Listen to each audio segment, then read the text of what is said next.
Who's there? Nay, answer me. Stand and unfold yourself. Long live the king. Bernardo? He. You come most carefully upon your hour. 'Tis now struck 12. Give thee to bed, Francisco. For this relief, much thanks. 'Tis bitter cold, and I am sick at heart. Have you had quiet guard? Not a mouse stirring. Good night. If you do meet Horatio and Marcellus, the rivals of my watch, bid them make haste.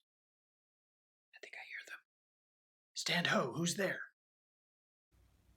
Friends to this ground. And liegemen to the Dane. Give you good night. Oh, farewell, honest soldier, who hath relieved you? Bernardo has my place. Give you good night. Holla! Bernardo! Say what? Is Horatio there? A piece of him. Welcome, Horatio. Welcome, good Marcellus. What? Has this thing appeared again tonight? I have seen nothing. Horatio says 'tis but our fantasy, and will not let belief take hold of him, touching this dreaded sight twice seen of us. Therefore, I have entreated him along with us to watch the minutes of this night, that if this apparition come, he may approve our eyes and speak to it. Tush, tush, 'twill not appear. Sit down a while, and let us once again assail your ears that are so fortified against our story what we have 2 nights seen. Well, sit we down, and let us hear Bernardo speak of this.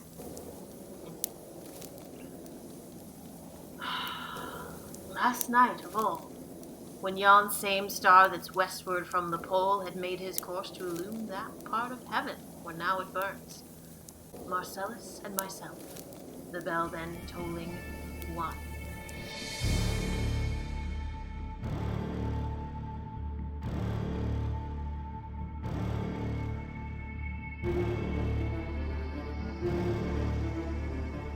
Peace, break thee off. Look where it comes again. In the same figure, like the king that's dead.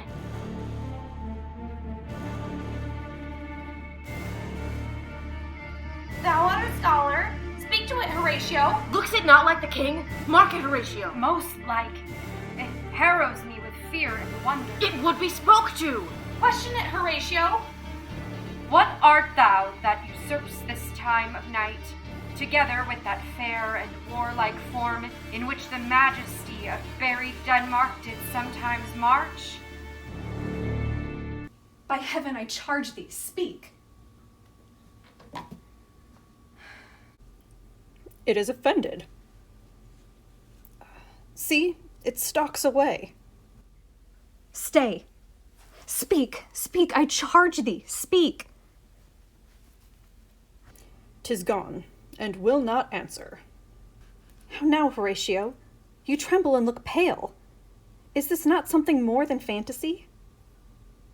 What think you on't? Before my God, I might not this believe without the sensible and true avouch of mine own eyes. Is it not like the king? As thou art to thyself. Such was the very armor he had on when he the ambitious Norway combated. So frowned he once when, in an angry parle, he smote the sledded Polacks on the ice. 'Tis strange. Thus twice before, and jump at this dead hour, with martial stalk, hath he gone by our watch. In what particular thought to work, I know not, but in the gross and scope of my opinion, this bodes some strange eruption to our state. Good, now, sit down and tell me, he that knows, why this same strict and most observant watch so nightly toils the subject of the land, and why such daily cast of brazen cannon and foreign mart for implements of war, why such impress of shipwrights, whose sore task does not divide the Sunday from the week, what might be toward that this sweaty haste doth make the night joint labourer with the day. Who isn't that? That can I. At least the whisper goes so. Our last king, whose image even but now appeared to us, was, as you know, by Fortinbras of Norway, thereto pricked on by a most emulate pride, dared to the combat, in which our valiant Hamlet, for so this side of our known world esteemed him, did slay this Fortinbras, who by a sealed compact well ratified by law and heraldry, did forfeit with his life all those his lands which he stood seized of to the conqueror. Against the which a moiety competent was gauged by our king, which had returned to the inheritance of Fortinbras had he been vanquisher, as by the same covenant and carriage of the article designed, his fell to Hamlet. Now, sir, young Fortinbras, of fun improved metal hot and full, hath in the skirts of Norway here and there sharked up a list of lawless resolutes for food and diet, to some enterprise that hath a stomach in it, which is no other, as it doth well appear unto our state. But to recover of us, by strong hand and terms compulsatory, these foresaid lands so by his father lost. And this, I take it, is the main motive of our preparations, the source of this our watch, and the chief head of this post-haste and roamage in the land. I think it be no other but e'en so. Well, may it so that this portentous figure comes on through our watch. So like the king that was and is the question of these wars. A mote it is to trouble the mind's eye. In the most high and palmy state of Rome, a little ere the mightiest Julius fell, the graves stood tenantless, and the sheeted dead did squeak and gibber in the Roman streets. Stars with trains of fire, dews of blood, disasters in the sun, and the moist star upon whose influence Neptune's empire stands was sick almost to doomsday with eclipse. And this like precursor of fierce events, as harbinger unto the fates and prologue to the omen coming on, have heaven and earth together demonstrated unto our climatures and countrymen. But soft, bold, lower it comes again.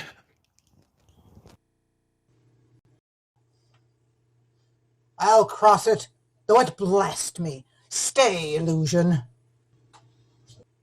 If thou hast any sound or use of voice, speak to me. If there be any good thing to be done that may to thee do ease and grace to me, speak to me. If thou art privy to thy country's fate, which, haply foreknowing, may avoid, oh, speak! Or if thou hast uphoarded in thy life extorted treasure in the womb of the earth, for which they say you spirits oft walk in death, speak of it! Stay and speak! Stop it, Marcellus! Shall I strike at it with my partisan? Do, if it will not speak. 'Tis here. 'Tis here. 'Tis gone.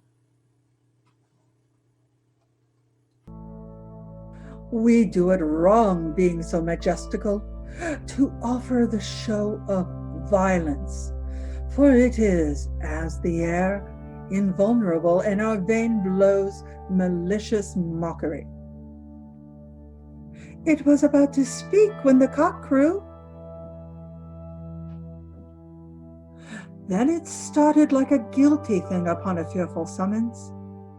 I have heard the cock, that is the trumpet to the morn, doth with his lofty and shrill-sounding throat awake the god of day, and at his warning, whether in sea or fire, in earth or air, the extravagant and erring spirit hies to his confine, and of the truth herein, this present object made probation. It faded on the crowing of the cock. Some say that ever against the season comes, wherein our Saviour's birth is celebrated. The bird of dawning singeth all night long. And then they say no spirit dare stir abroad. The nights are wholesome, then no planets strike. No fairy takes, nor witch have power to charm. So hallowed and so gracious is the time. So have I heard, and do in part believe it. But look. What? The morn, in russet mantle clad, walks o'er the dew of yon eastward hill. Break we our watch up, and by my advice, let us impart what we have seen tonight unto young Hamlet. For upon my life, this spirit, dumb to us, will speak to him. Do you consent? We shall acquaint him with it, as needful in our loves, fitting our duty. Let's do it, I pray. And I this morning know where we will find him most conveniently.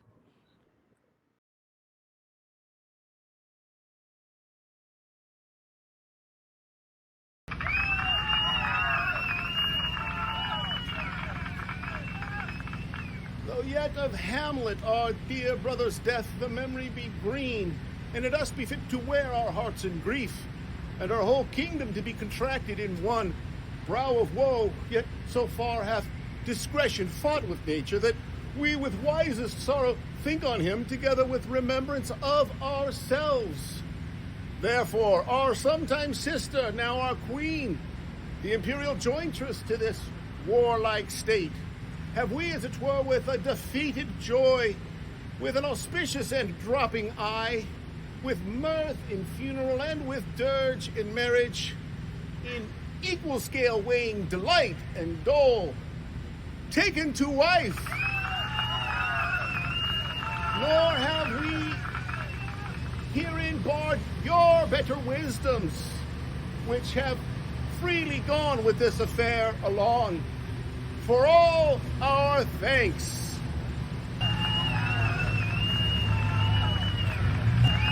Now follows that you know.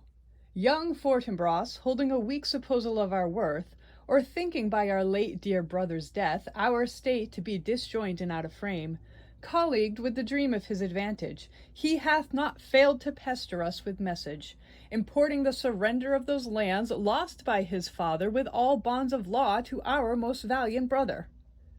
So much for him.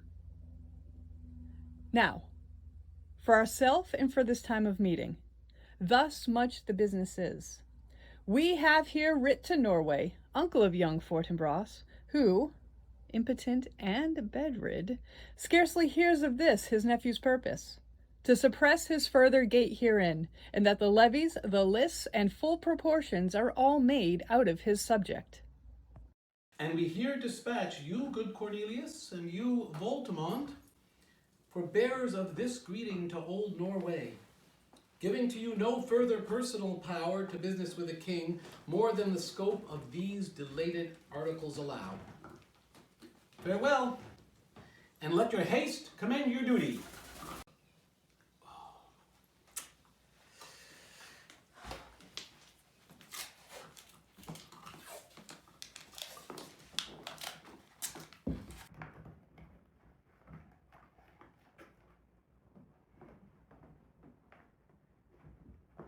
In that and all things will we show our duty.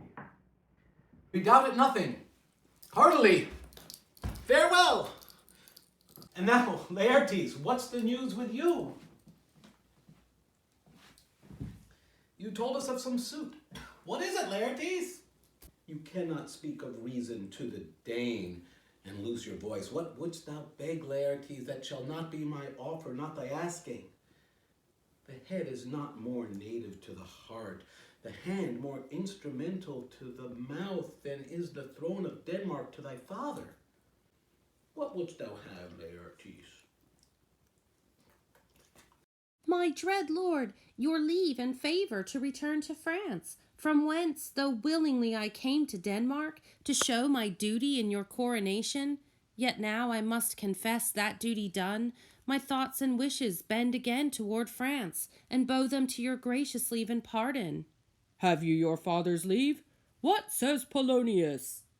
He hath, my lord, wrung from me my slow leave by laboursome petition, and at last upon his will I sealed my hard consent.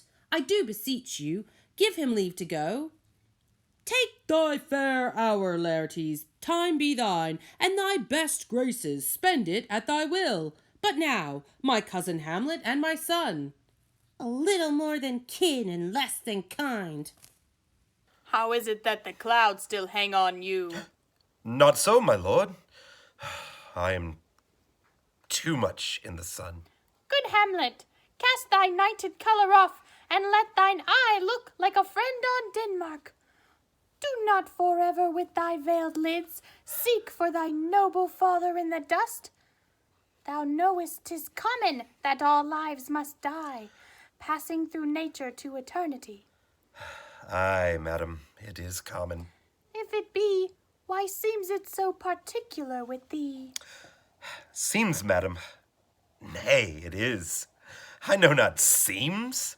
'Tis not alone in my inky cloak, good mother, nor customary suits of solemn black, nor windy suspiration of forced breath, no, nor the fruitful river in my eye. Nor the dejected havior of the visage, together with all forms, moods, shapes of grief that can denote me truly. These indeed seem, for they are actions that a man might play, but I have that within which passeth show. These but the trappings and suits of woe. Oh, 'tis sweet and commendable in your nature, Hamlet, to give these morning duties to your father. But you must know, your father lost a father, that father lost his, and the survivor bound in filial obligation for some term to do obsequious sorrow. But to persever in obstinate condolement is a course of impious stubbornness. 'Tis unmanly grief. It shows a will most incorrect to heaven. A heart unfortified, a mind impatient, an understanding simple and unschooled. For what we know must be and is as common as any the most vulgar thing to sense. Why should we, in our peevish opposition, take it to heart? Fie! 'Tis a fault to heaven, a fault against the dead, a fault to nature, to reason, most absurd, whose common theme is death of fathers, and who still hath cried from the first course till he that died today, this must be so. We pray you, throw to earth this unprevailing woe, and think of us as a father. For let the world take note, you are the most immediate to our throne, and with no less nobility of love than that which dearest father bears his son, do I impart towards you. For your intent in going back to school in Wittenberg is most retrograde to our desire, and we beseech you, bend you to remain here in the cheer and comfort of our eye, our chiefest courtier, cousin, and our son. Let not thy mother lose her prayers, Hamlet. I pray thee, stay with us. Do not go to Wittenberg. I shall in all my best obey you, madam. Why, 'tis a loving and fair reply. Be as ourself in Denmark. Madame, come. This gentle and unforced accord of Hamlet sits smiling to my heart, in grace whereof no jocund health that Denmark drinks today, but the great cannon to the clouds shall tell, and the kings rouse the heavens all brew it again, respeaking earthly thunder. Come away. Oh, that this too solid flesh would melt, thaw, and resolve itself into a dew. Oh, that the everlasting had not fixed its cannon against self-slaughter. Oh God, God, how weary, stale, flat, and unprofitable seem to me all the uses of this world. Fie on't, fie. 'Tis an unweeded garden that grows to seed. Things rank and gross in nature possess it merely. That it should come to this. But 2 months dead. Nay, not so much, not 2. So excellent a king. It was to this Hyperion, to a satyr. So loving to my mother that he might not beteem the winds of heaven visit her face too roughly. Heaven and earth. Must I remember? Why, she would hang on him, as if increase and appetite had grown by what it fed on.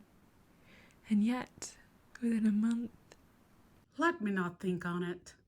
Frailty, thy name is woman. A little month, or here those shoes were old with which she followed my poor father's body. Like Niobe, all tears. Why she, even she, oh God, a beast that wants the scores of reason, would have mourned longer. Married with my uncle, my father's brother, but no more like my father than I to Hercules, within a month. Ere yet the salt of most unrighteous tears had left the flushing in her galled eyes, she married. Oh, most wicked speed to post with such dexterity to incestuous sheets. It is not, nor it cannot come to good, but break my heart, for I must hold my tongue. Hail to your lordship. I am glad to see you well, Horatio. Or do I forget myself? The same, my lord, and your poor servant ever. Sir, my good friend, I'll change that name with you. And what make you from Wittenberg, Horatio? Marcellus? My good lord. I am very glad to see you. Good even, sir. But what in faith make you from Wittenberg? A truant disposition, good, my lord.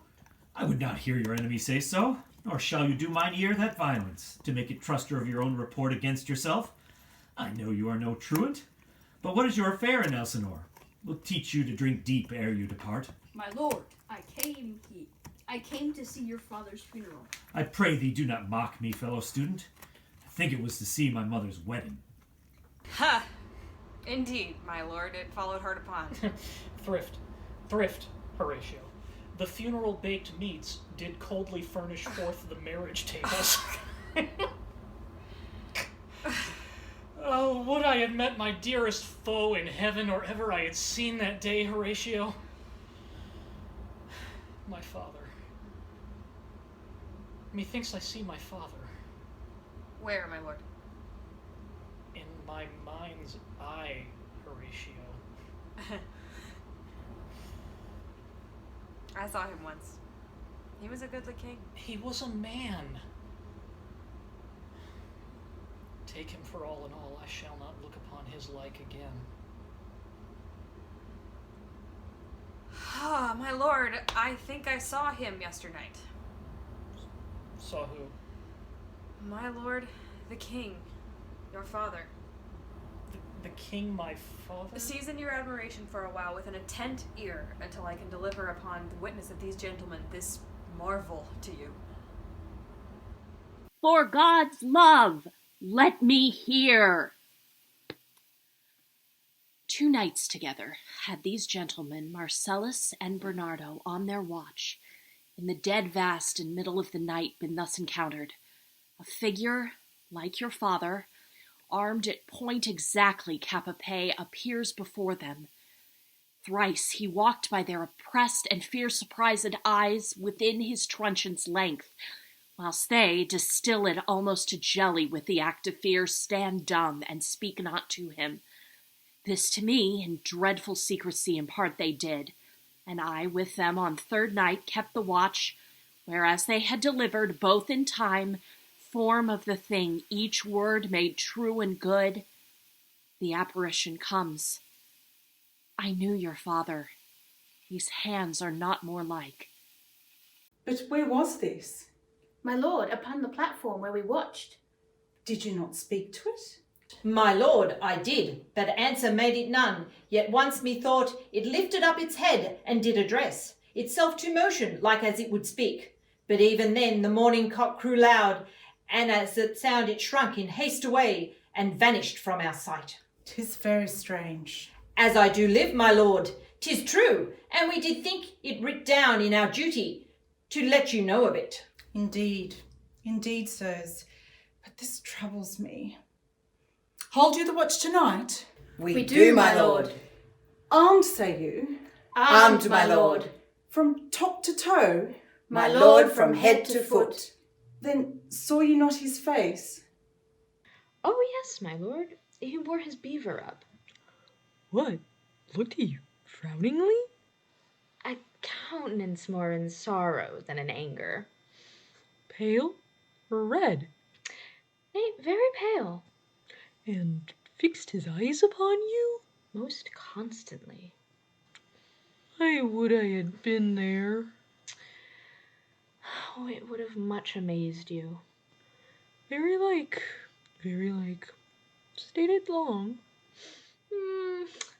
While one with moderate haste might tell 100. Longer. Not when I saw it. His beard was grizzled, no? It was, as I have seen it in his life, a sable silvered. I will watch tonight. Perchance 'twill walk again. I warrant it will. If it assume my noble father's person, I'll speak to it, though hell itself should gape and bid me hold my peace. I pray you all, if you have hitherto concealed this sight, let it be tenable in your silence still. And whatsoever else shall hap tonight, give it an understanding, but no tongue. I will requite your loves. So fare you well. Upon the platform, 'twixt 11 and 12, I'll visit you. Our duty to your honor. Your loves as mine to you. Farewell. My father's spirit and arms, all is not well. I doubt some foul play. Would the night were come! Till then, sit still, my soul. Foul deeds will rise, though all the earth overwhelm them to men's eyes.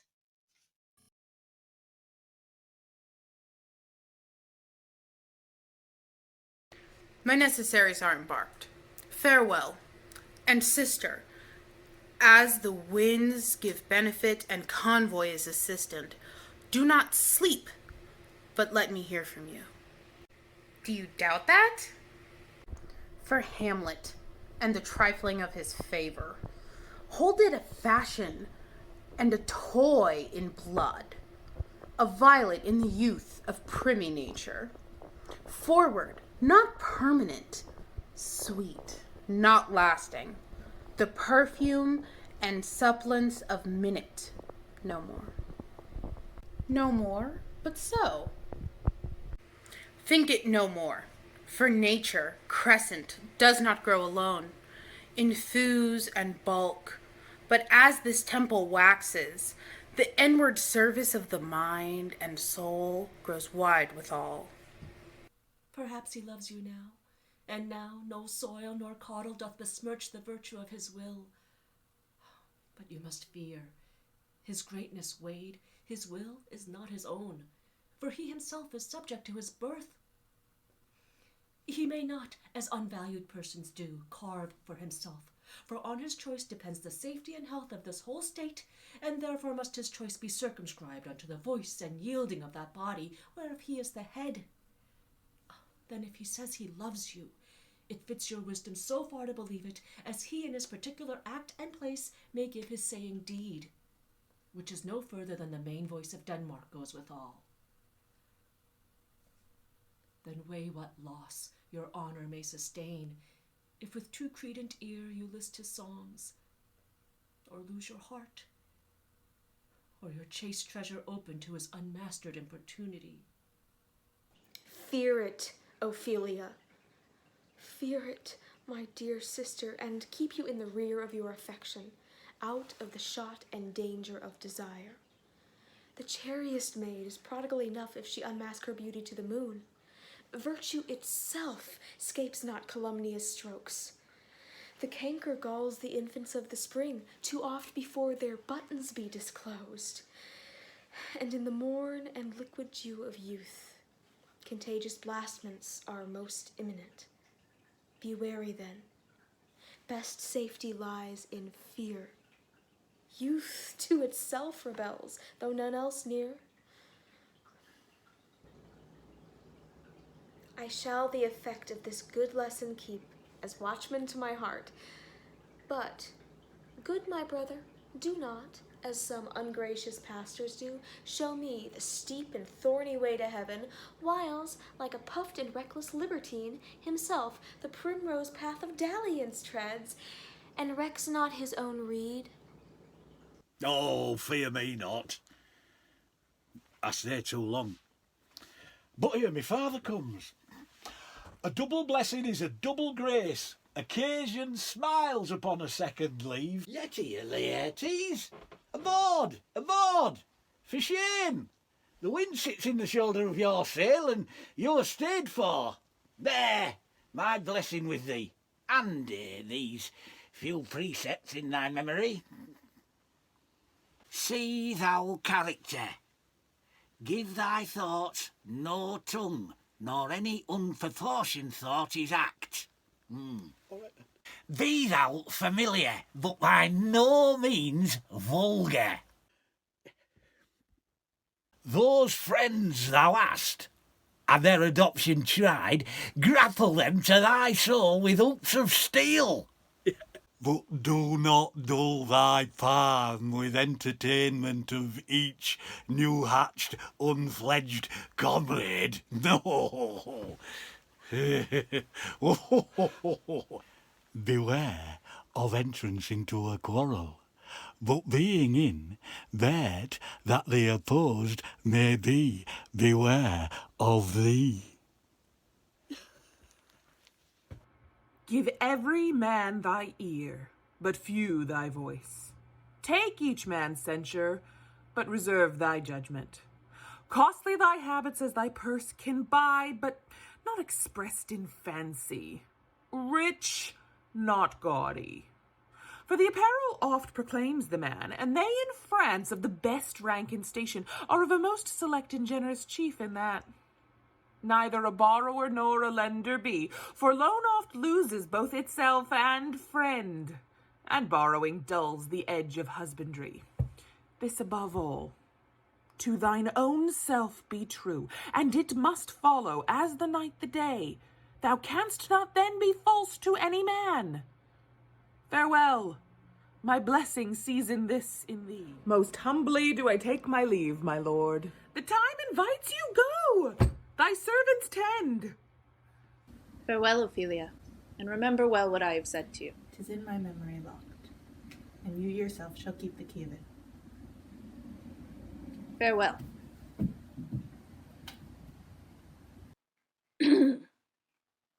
What is't, Ophelia, he has said to you? So please you, something touching the Lord Hamlet. Marry, well bethought. 'Tis told me he hath very oft of late given private time to you, and you yourself have of your audience been most free and bounteous. If it be so, as so 'tis put on me, and that in way of caution I must tell you, you do not understand yourself so clearly, as it behooves my daughter and your honor. What is between you? Give me up the truth.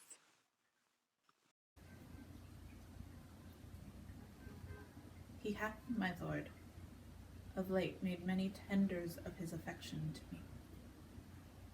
Affections? Pooh! You speak like a green girl, unsifted in such perilous circumstances. You believe these tenders, as you call them? I do not know, my lord, what I should think. Mary, I'll teach you. Think yourself a baby that you obtain these tenders for true pay, which are not sterling. Tender yourself more dear, Or, not to crack the wind of the poor phrase running it thus, you'll tender me a fool! My lord, he hath importuned me with love in most honourable fashion. Aye, fashion, you may call it? Go to. And hath given countenance to his speech, my lord, with almost all the holy vows of heaven. Aye, springes to catch woodcocks. I do know when the blood burns how prodigal the soul lends the tongue vows.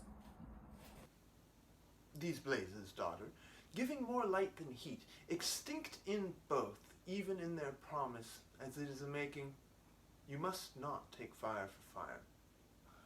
From this time be somewhat scanter of your maiden presence, and set your entreatments at a higher rate than a command de parler.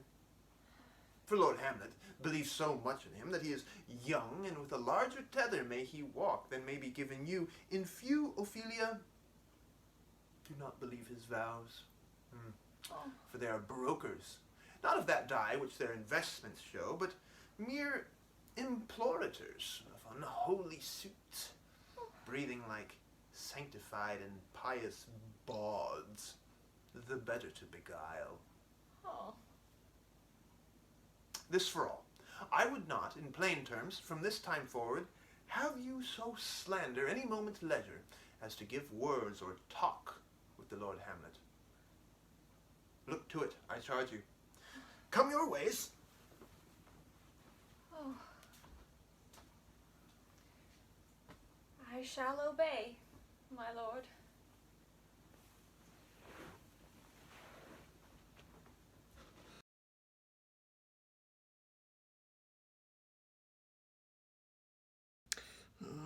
The air bites shrewdly. It is very cold. It is a nipping and eager air. What hour now? I think it lacks of 12? No, it is struck. Oh, indeed. I heard it not. That draws near the season wherein the spirit held his wonted walk.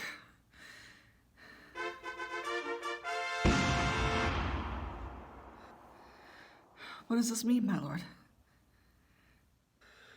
The king doth wake tonight and takes his rose, keeps a sail in the swaggering upspring heels, and as he drains his troughs of reddish down, the kettle drum and the trumpet thus bray out the triumph of his pledge. Is it a custom? Very it is. To my mind, though I am a native here and to the manner born, it is a custom more honored in the breach than in the observance. This heavy-handed rebel east and west makes us seduced and taxed of other nations. They clap us drunkards, and with swinish phrase soil our addition, and indeed it takes from our achievements, though performed at height, the pith and marrow of our attribute. So oft it chances in particular men that for some vicious mole of nature in them, as in their birth, when they are not guilty, so since nature cannot choose his origin, by the overgrown of some complexion, oft breaking down the pales and forts of reason, or by some habitat that too much o'er leavens the form of plausive manners, that these men carrying, I say, the stamp of one defect, being nature's livery or fortune's star, their virtues else be they as pure as grace, as infinite as man may undergo, shall in the general censure take corruption. For that particular fault, the dram of eel doth all the noble substance of a doubt to his own scandal. Look, my lord, it comes.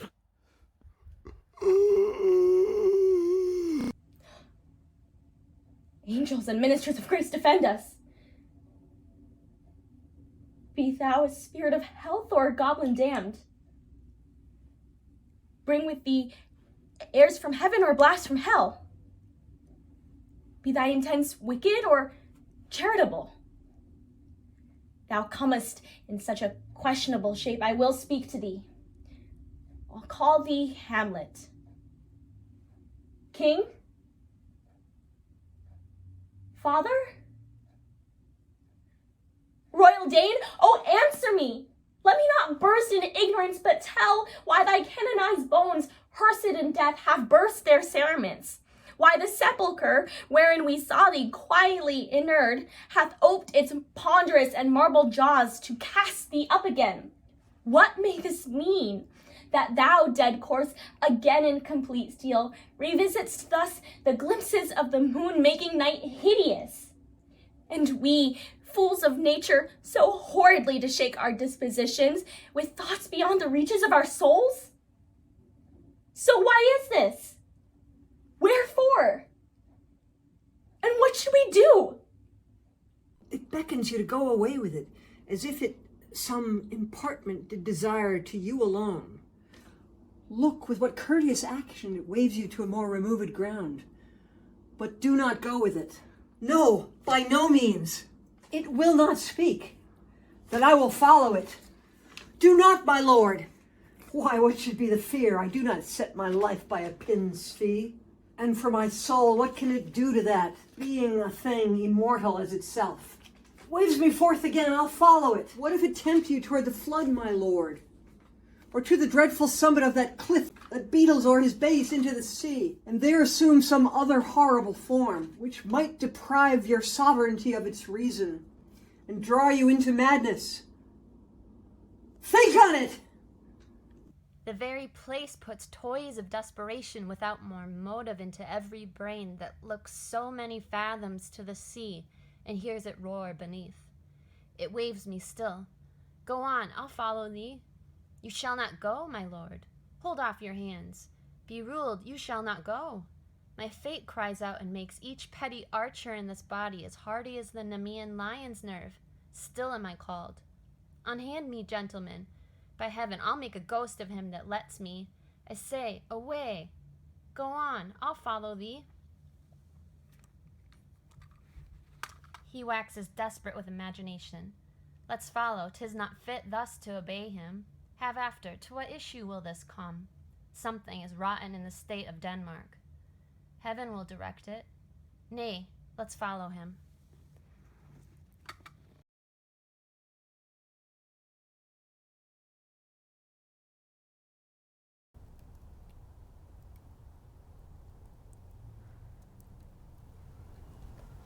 Where wilt thou lead me? Speak. I'll go no further. Mark me. I will. My hour is almost come when I to sulphurous and tormenting flames must render up myself. Alas, poor ghost. Pity me not, but lend thy serious hearing to what I shall unfold. Speak. I am bound to hear. So art thou to revenge when thou shalt hear. What? I am thy father's spirit, doomed for a certain term to walk the night, and for that day confined to fast and fires, till the foul crimes done in my days of nature are burnt and purged away. But that I am forbid to tell the secrets of my prison house. I could a tale unfold whose lightest word would harrow up thy soul, freeze thy young blood, make thy two eyes like stars start from their spheres.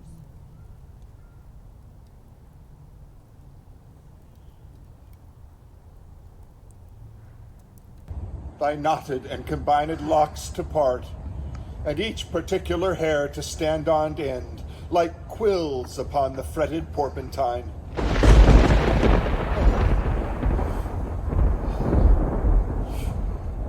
But this eternal blazon must not be to ears of flesh and blood. List, list, oh list! If thou didst ever thy dear father love. Oh God! Revenge is foul and most unnatural murder. Murder?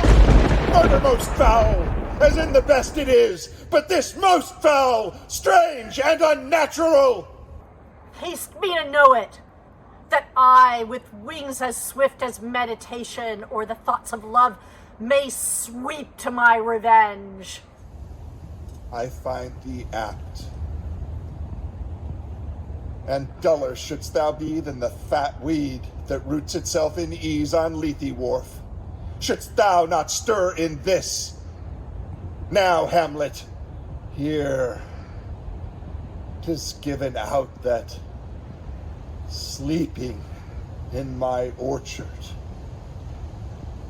a serpent stung me.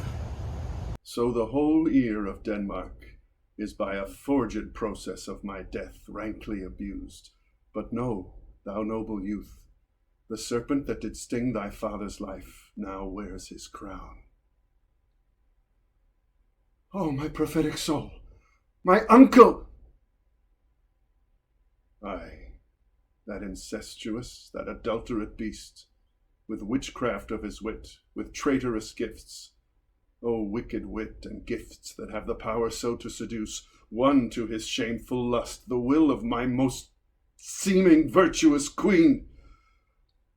O Hamlet, what a falling off was there! From me, whose love was of that dignity that it went hand in hand, even with the vows I made to her in marriage, and to decline upon a wretch, whose natural gifts were poor to those of mine. But virtue, as it never will be moved, though lewdness court it in a shape of heaven. So lust, though to a radiant angel linked, will sate itself in a celestial bed, and prey on garbage. But soft, methinks I scent the morning air, brief let me be. Sleeping within my orchard, my custom always of the afternoon, upon my secure hour thy uncle stole with juice of cursed quinine in a vial, and in the porches of my ears did pour the leprous distilment, whose effect holds such an enmity with blood of man that swift as quicksilver it courses through the natural gates and alleys of the body, and with a sudden vigor doth posset and curd like eager droppings into milk the thin and wholesome blood. So did it mine, and a most instant tetter barked about, most lazar-like, with vile and loathsome crust all my smooth body. And thus I was sleeping by a brother's hand, of life, of crown, of queen, all at once dispatched, cut off even in the blossoms of my sin, unhouseled, disappointed, unanaled, no reckoning made, but sent to my account with all of my imperfections on my head. Oh, horrible. Oh, horrible. Most horrible. If thou hast the nature in thee, bear it not. Let not the royal bed of Denmark be a couch for luxury and damned incest. But howsoever thou pursuest this act, take not thy mind, nor let thy soul contrived against thy mother aunt. No. Leave her to heaven, and to those thorns that in her bosom lodge, to prick and sting her. Fare thee well at once. The glowworm shows the matin to be near, and gains to pell his uneffectual fire. Adieu, adieu, Hamlet, remember me. O all you host of heaven, O earth, what else? And shall I couple hell? O fie, hold my heart, and you my sinews grow not instant old, but bear me stiffly up. Remember thee. Ay, thou poor ghost, while memory holds a seat in this distracted globe. Remember thee. Yea, from the table of my memory I'll wipe away all trivial fond records, all saws of books, all forms, all pressures past, that youth and observation copied there, and thy commandment all alone shall live within the book and volume of my brain, unmixed with baser matter. Yes, by heaven, O most pernicious woman! Oh, villain, villain, smiling, damned villain! My tables, meet it as I set it down, that one may smile and be a villain. At least I'm sure it may be so in Denmark. So, uncle, there you are. Now to my word. It is adieu, adieu. Remember me. I have sworn. My lord, my lord, Lord Hamlet. Heaven secure him.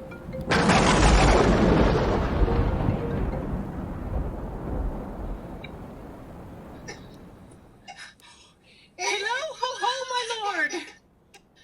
Hello, ho-ho, boy. Come, bird, come. How is it, my noble lord? What news, my lord?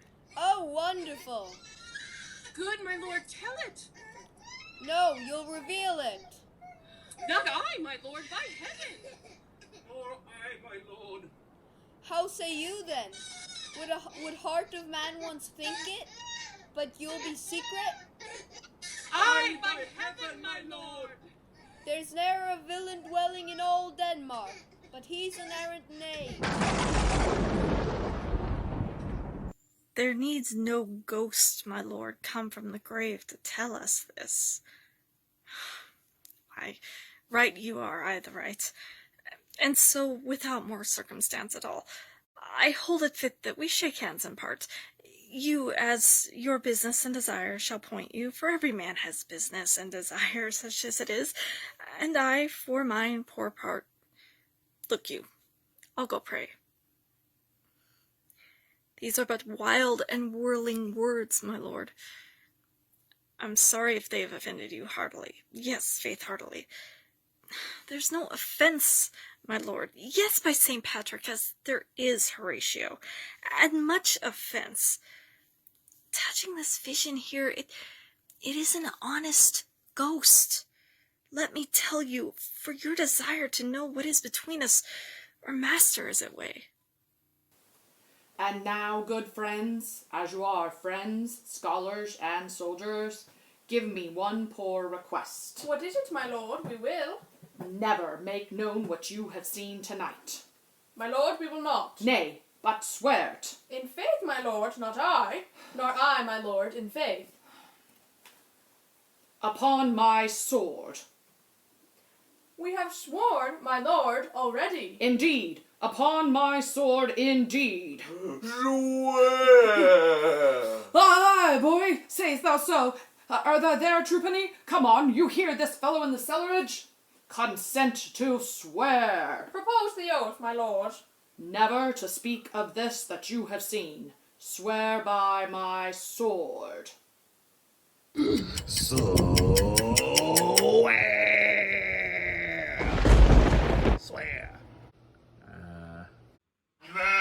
Hic et ubi quae? Then we'll shift our ground. Come hither, gentlemen, and lay your hand upon my sword. Never to speak of this that you have heard. Swear by my sword. Swear. Well said, old mole. You're an old mole. Canst work in the earth so fast, a worthy pioneer. You're a pioneer. Once more. Remove, good friends. Oh, day and night, but this is wondrous strange. And therefore, as a stranger, give it welcome. Welcome. There are more things in heaven and earth, Horatio, than are dreamt of in your philosophy. But come, I shall think meet hereafter to put an antic disposition on, that you, seeing me, never shall.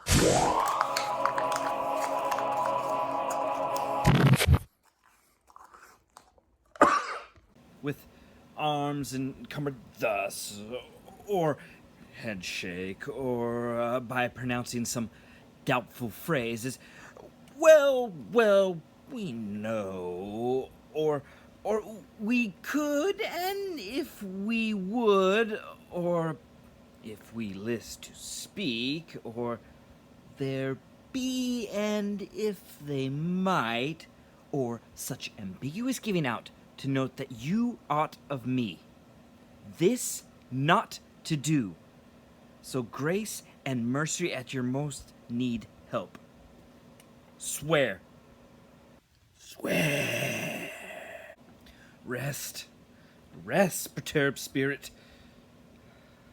So, gentlemen, with all my love I do commend me to you, and what so poor a man as Hamlet may do, to express his love and friending to you, God willing, shall not lack. Let us go in together, and still your fingers on your lips, I pray. The time is out of joint. Curse spite that ever I was born to set it right. Nay, come, let's go together.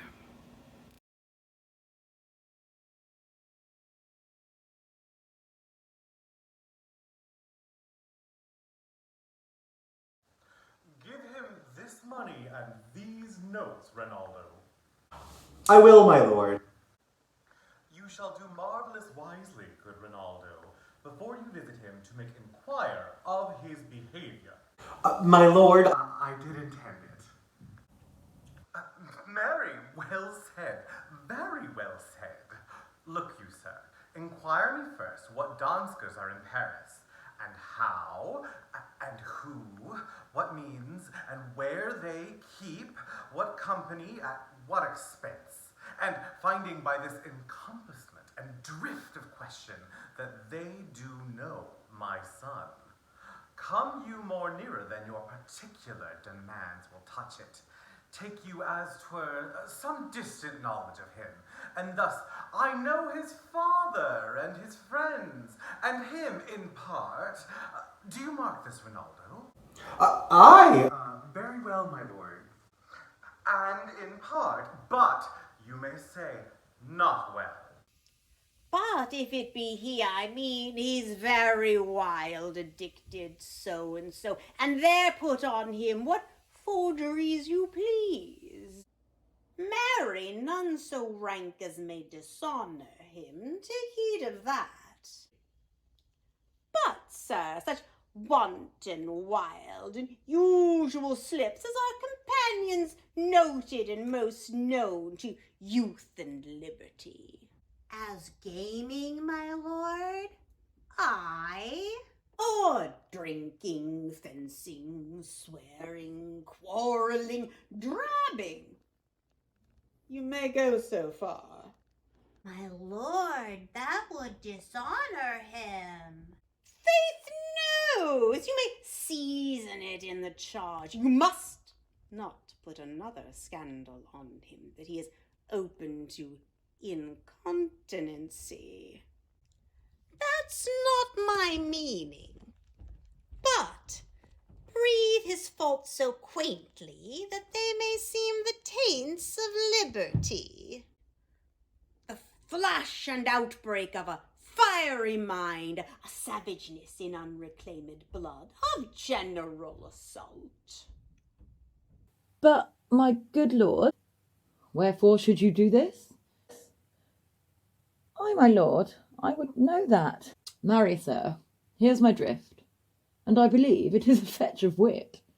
You laying these slight sullies on my son, as 'twere a thing a little soiled to the working. Mark you, your party in converse, him you would sound, having ever seen in the predominant crimes the youth you breathe of guilty, be assured he closes with you in this consequence. Good sir, or so, or friend, or gentleman, according to the phrase or the addition of man and country. Very good, my lord. And then, sir, does he this? He does? What was I about to say? By the mass, I was about to say something. Where did I leave? At closes in the consequences? At friend or so? At gentleman? At closes in the consequences. I marry. Thus closes the gentleman. I know the man. I saw him yesterday, or t'other day, or then with such and such, and, as you say, there was a gaming. There o'ertook in's rouse. There falling out at tennis, or perchance I saw him enter a house of sale, videlicet, a brothel, or so forth. See you now. Your bait of falsehood takes the cup of truth, and thus do we of wisdom and reach, with windlasses and with essays of bias, by indirections find directions out. So by my former lecture and advice, shall you, my son? You have me, have you not?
He took me by the wrist and held me hard.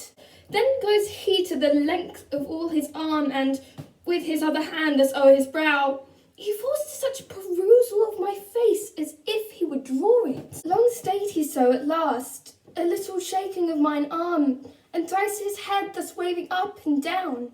He raised a sigh so piteous and profound, as it did seem to shatter all his bulk and end his being. That done, he lets me go, and with his head over his shoulder turned, he seemed to find his way without his eyes, for out a door he went without their helps, and, to the last, bended their light on me. Come, go with me, I will go seek the king. This is the very ecstasy of love. Whose violent property foredoes itself, and leads the will to desperate undertakings, as does any passion under heaven that does afflict our nature. I am sorry. What? Have you given him any hard word of late? No, my good lord. But as you did command, I did repel his fetters, and denied his access to me. That hath made him mad. I am sorry that with better heed and judgment I had not quoted him. I feared he did but trifle, and meant to wreck thee. But beshrew my judgment by heavens, it is as proper for our age to cast beyond ourselves in opinion, as it is for the younger sort to lack discretion. Come, go we to the king. This must be known, which being kept close, might move more grief to hide than hate to utter love. Come.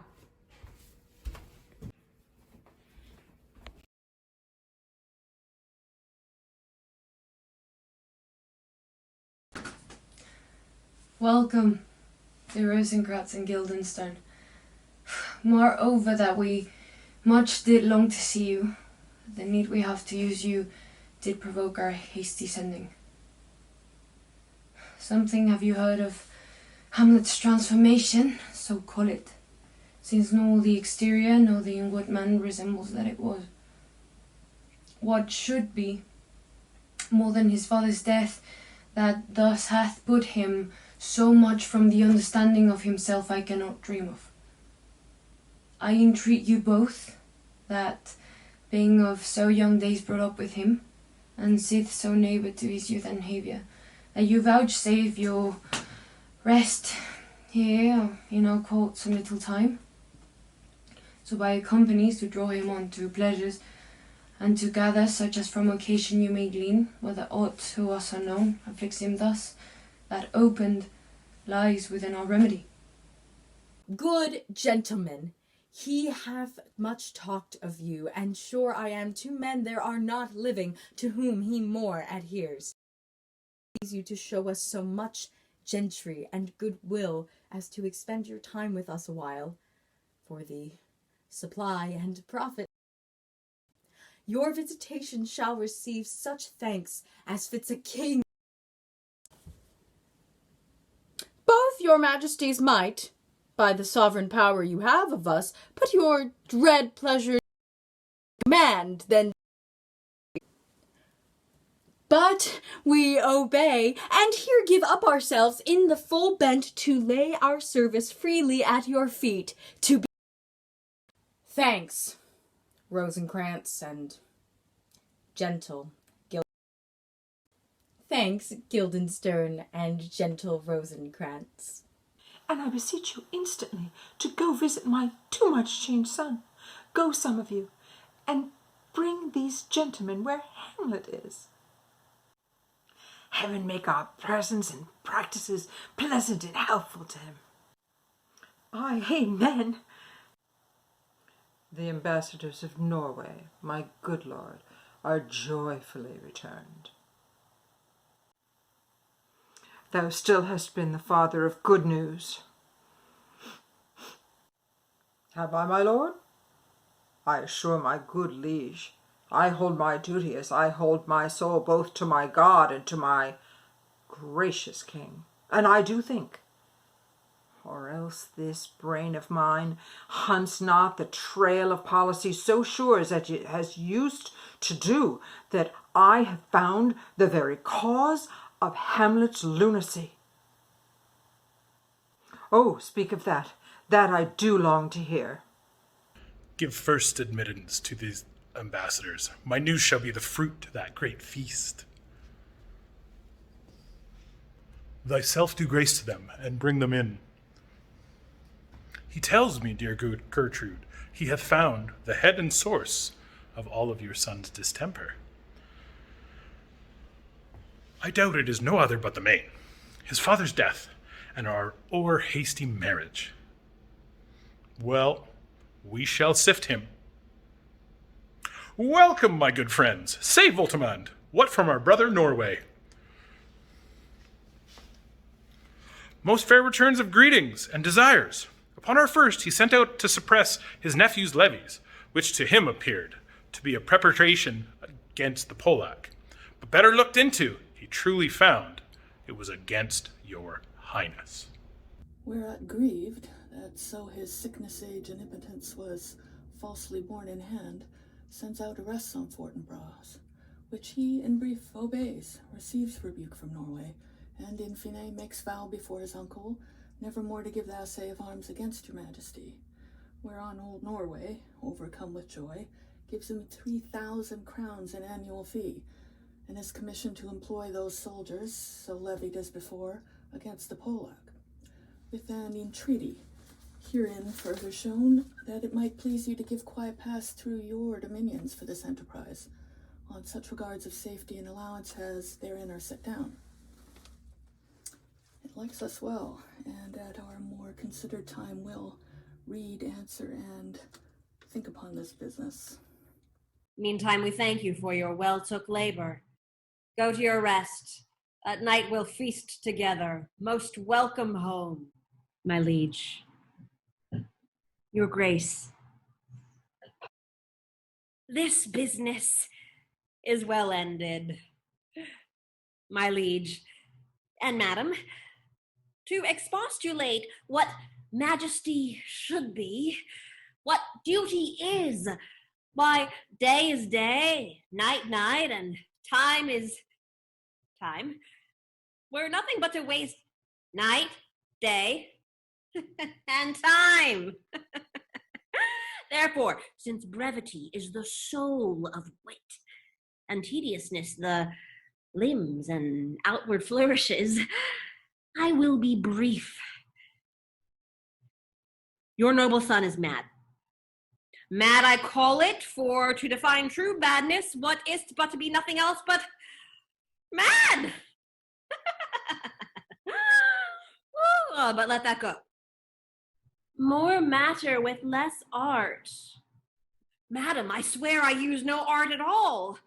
That he is mad, 'tis true, 'tis true, 'tis pity. And pity 'tis true, a foolish figure. But, farewell it, for I'll use no art. Mad let us grant him then, and now remains that we find out the cause of this effect, or rather say, the cause of this defect. For this effect defective comes by cause, thus it remains in the remainder thus perpend.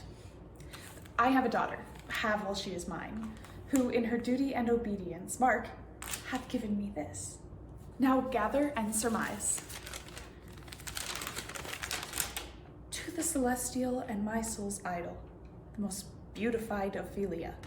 That's an ill phrase, a vile phrase. Beautified is a vile phrase, but you shall hear it. Thus, in her excellent white bosom, these and it came this from Hamlet to her. Good madam, stay a while. I will be faithful.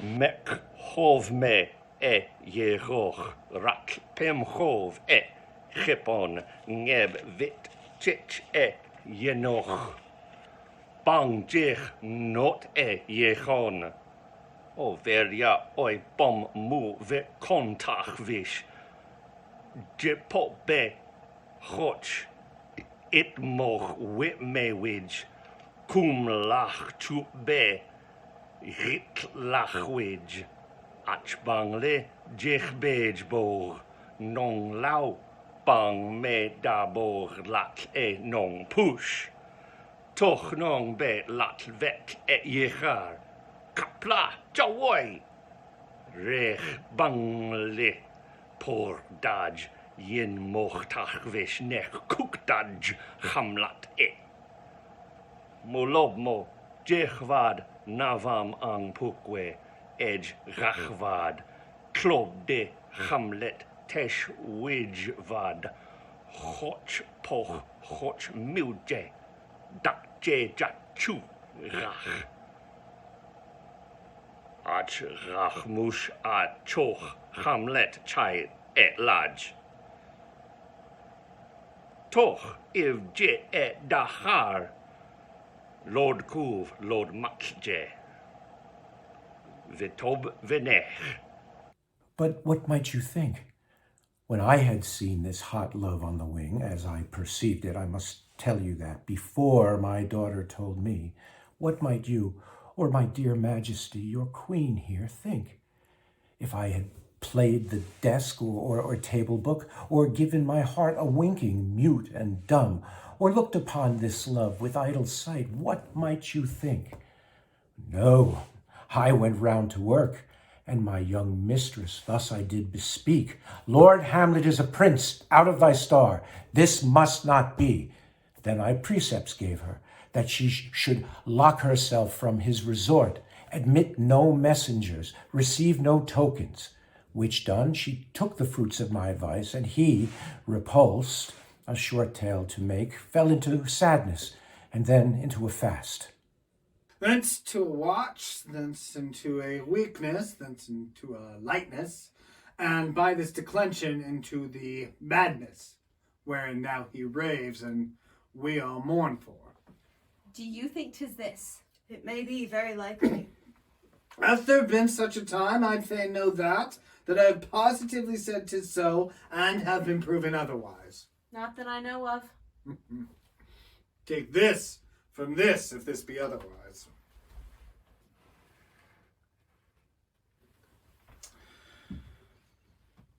If circumstances lead me, I will find where the truth is hid, though it were hid indeed within the center. How may we try it further? You know, sometimes he walks 4 hours together here in the lobby. So he does indeed. At such a time, I'll loose my daughter on him. Be you and I behind an arras then. Mark the encounter if he love her not, and be not from his reason fallen thereon. Let me be no assistant for estate, but keep a farm and carters. We will try it. But look where sadly the poor wretch comes breeding. Away, I do beseech you both away. I'll board him presently. Oh, give me leave. How does my good Lord Hamlet? Oh, well, God of mercy. Do you know me, my lord? Excellent well, you're a fishmonger. Not I, my lord. Well, then I would you were so honest a man. Honest, my lord? Aye, sir, to be honest in this world as it goes, is to be one man picked out of 1,000. That's very true, my lord. For if the sun breeds maggots in a dead dog, being a god-kissed carrion. Have you a daughter? I have, my lord. But let her not walk in the sun. Conception is a blessing, but not as your daughter may conceive. Friend, look to it. How say you to that? Still harping on my daughter, and yet he knew me not at first. He said I was a fishmonger. He is far gone, far gone. And truly, in my youth I suffered much extremity for love, very near this.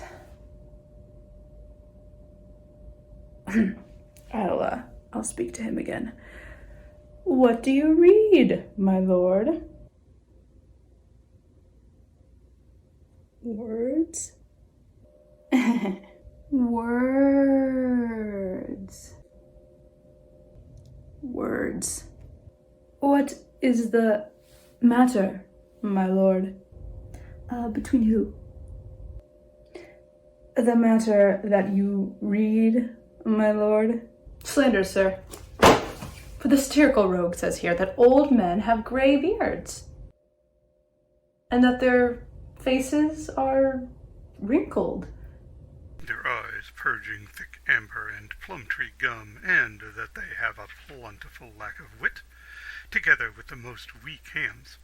All which, sir, though I most powerfully and potently believe, yet I hold it not honesty to have it thus set down. For yourself, sir, should be as old as I am, if like a crab you could go backward. Though this be madness, yet there is method in't. Will you walk out of the air, my lord? Into my grave? Indeed, that is out of the air. How pregnant sometimes his replies are. A happiness that madness often hits on, which reason and sanity could not so prosperously be delivered of. I will leave him, and suddenly contrive the means of meeting between him and my daughter. My honourable lord, I will most humbly take my leave of you. You cannot, sir, take from me anything that I will more willingly part withal, except my life, except my life, except my life. Fare you well, my lord. These tedious old fools. Ah, you go to seek the Lord Hamlet? There he is.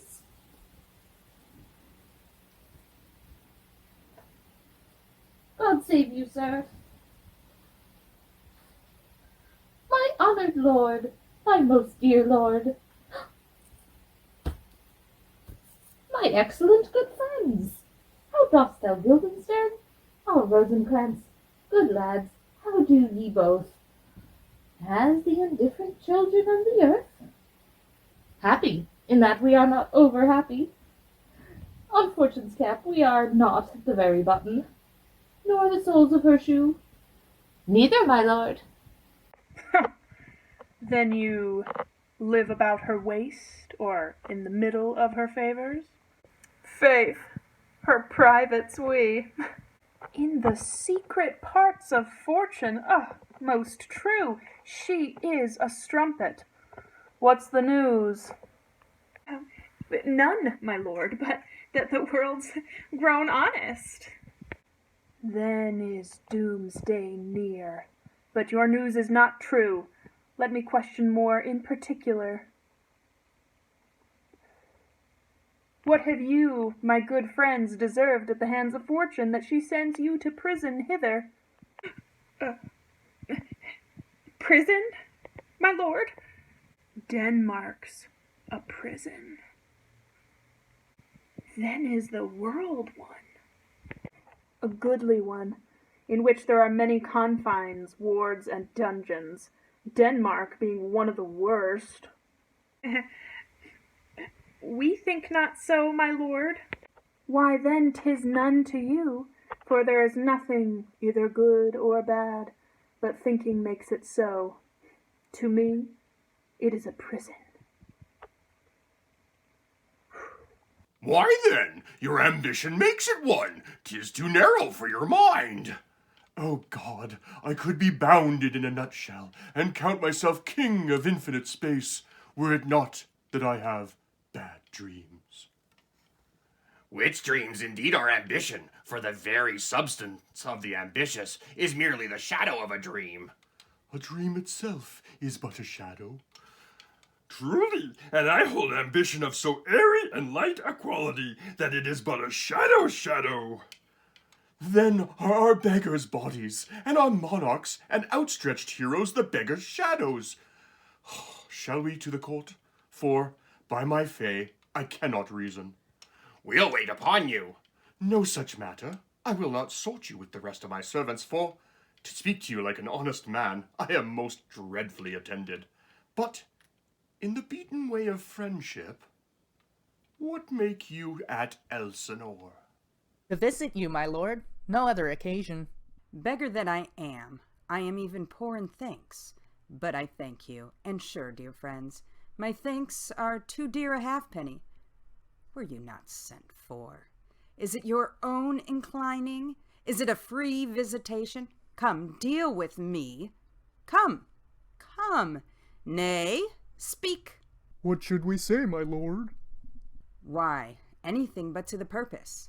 You were sent for, and there is a kind of confession in your looks, which your modesties have not craft enough to color. I know the good king and queen have sent for you. To what end, my lord? That you must teach me.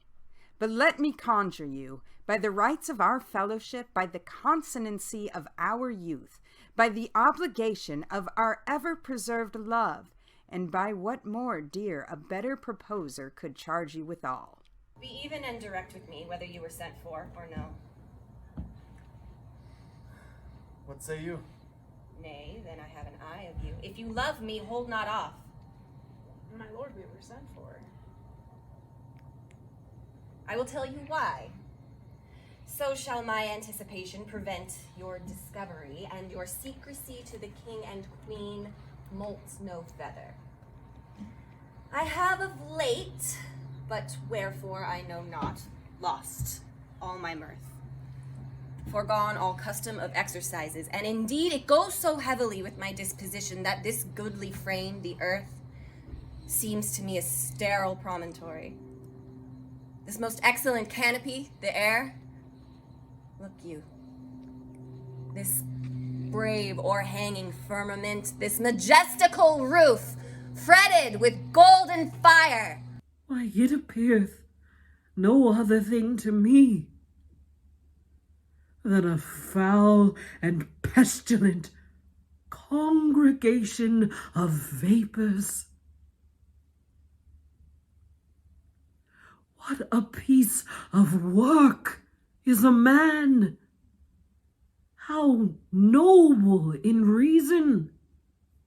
How infinite in faculties! In form and moving! How express and admirable! In action How like an angel. In apprehension, how like a god. The beauty of the world. The paragon of animals. And yet, to me, what is this quintessence of dust? Man delights, not me. No, nor woman either, though by your smiling you seem to say so. My lord, there was no such stuff in my thoughts. Why did you laugh then, when I said man delights not me? To think, my lord, if you delight not in man, what Lenten entertainment the players shall receive from you. We coted them on the way, and hither are they coming to offer you service. He that plays the king shall be welcome. His majesty shall have tribute of me. The adventurous knight shall use his foil and target. The lover knout shall not sigh gratis. The humorous man shall end his part in peace. The clown shall make those who laugh, whose lungs are tickled o' the sire. And the lady shall say her mind freely, or the blank verse shall halt for it. What players are they? Even those you were wont to take delight in, the tragedians of the city. How chances it they travel? Their residence, both in reputation and profit, was better both ways. I think their inhibition comes by the means of the late innovation. Do they hold the same estimation they did when I was in the city? Are they so followed? No, indeed, are they not. How comes it? Do they grow rusty? Nay, their endeavour keeps in the wonted place, but there is, sir, an area of children, little iasses that cry out on the top of the question, and are most tyrannically clapped for it. These are now the fashion, and so berattle the common stages, so they call them, that many wearing rapiers are afraid of goose quills, and dare scarce come hither. What, are they children? Who maintains them? How are they escorted? Will they pursue the quality no longer than they can sing? Will they not say afterwards if they should grow themselves to the common players? And it is most like, if their means are no better, their writers do them wrong to make them exclaim against their own succession. Faith, there's been much ado on both sides, and the nation holds it no sin to tarry them to controversy. There was, for a while, no money bid for argument, unless the poet and the player went to cuffs in the question. Is't possible? Oh, there has been much throwing about of brains. Do the boys carry it away? Aye, that they do, my lord. Hercules and his load too. It is not very strange, for mine uncle is king of Denmark, and those that would make mouths at him whilst my father lived give 20, 40, 50, 100 ducats apiece for his picture and little. 'Tis blood. There's something in this more than natural, if philosophy could find it out. There are the players. Gentlemen, you are welcome at Elsinore. Your hands. Come then. The appurtenance of welcome is fashion and ceremony. Let me comply with you in this garb, lest my extent to the players, which I tell you must show fairly outward, should more appear like entertainment than yours. You are welcome. But my uncle father and aunt mother are deceived. In what, my dear lord? I am but mad north-northwest. When the wind is southerly, I know a hawk from a handsaw. Well be with you, gentlemen! Hark you, Guildenstern, and you too. And each year, I hear her. That great baby you see there is not yet out of his swaddling clouts. Happily he is the second time come to them, for they say an old man is twice a child. I will prophesy he comes to tell me of the players. Mark it. Oh, you say right, sir. Monday morning 'twas so indeed. My lord, I have news to tell you. My lord, I have news to tell you. When Roscius was an actor in Rome. The actors are come hither, my lord. Buzz, buzz. Upon mine honour. Then came each actor on his ass. The best actors in the world, either for tragedy, comedy, history, pastoral, pastoral comical, historical pastoral, tragical historical, tragical comical historical pastoral, scene individual, or poem unlimited. Seneca cannot be too heavy, nor Plautus too light. For the law of writ and the liberty, these are the only men. O Jephthah, judge of Israel, what a treasure hadst thou! What a treasure had he, my lord? Why, one fair daughter, and no more, the which he loved passing well. Still on my daughter. Am I not either right, old Jephthah? If you call me Hephat, my lord, I have a daughter that I love passing well. Nay, that follows not. What follows then, my lord? Why, as by lot, God wot, and then you know, it came to pass as most like it was. The first row of the pious chansom will show you more. For look where my abridgment comes. You are welcome, masters, welcome all. I am glad to see thee well. Welcome, good friends. Oh, my old friend, thy face is valiant since I saw thee last. Cometh thou to beard me in Denmark?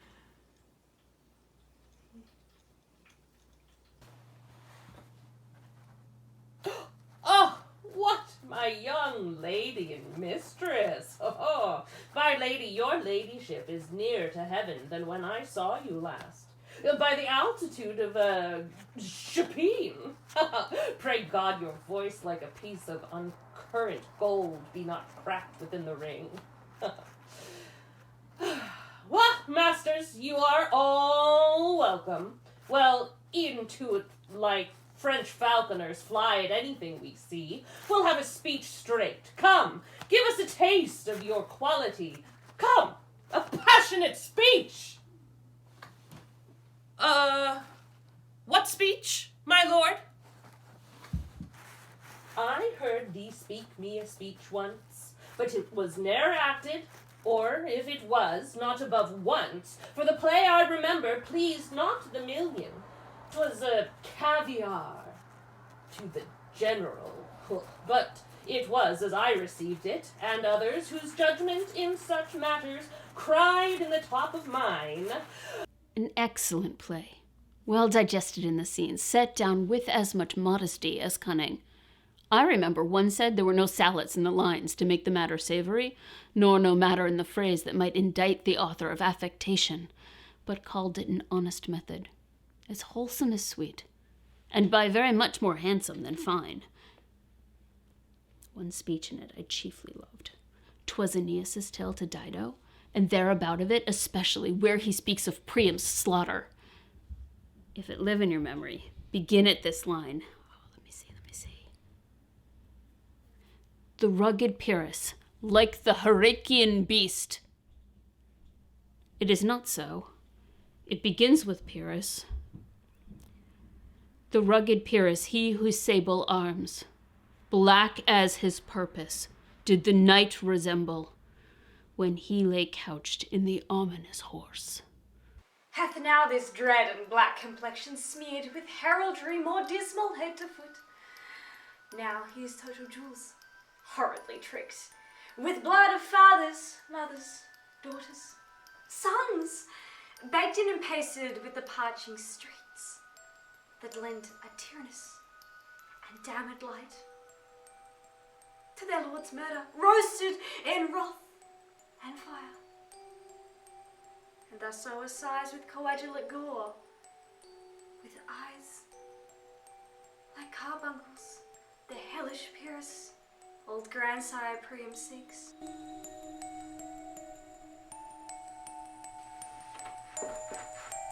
So proceed you.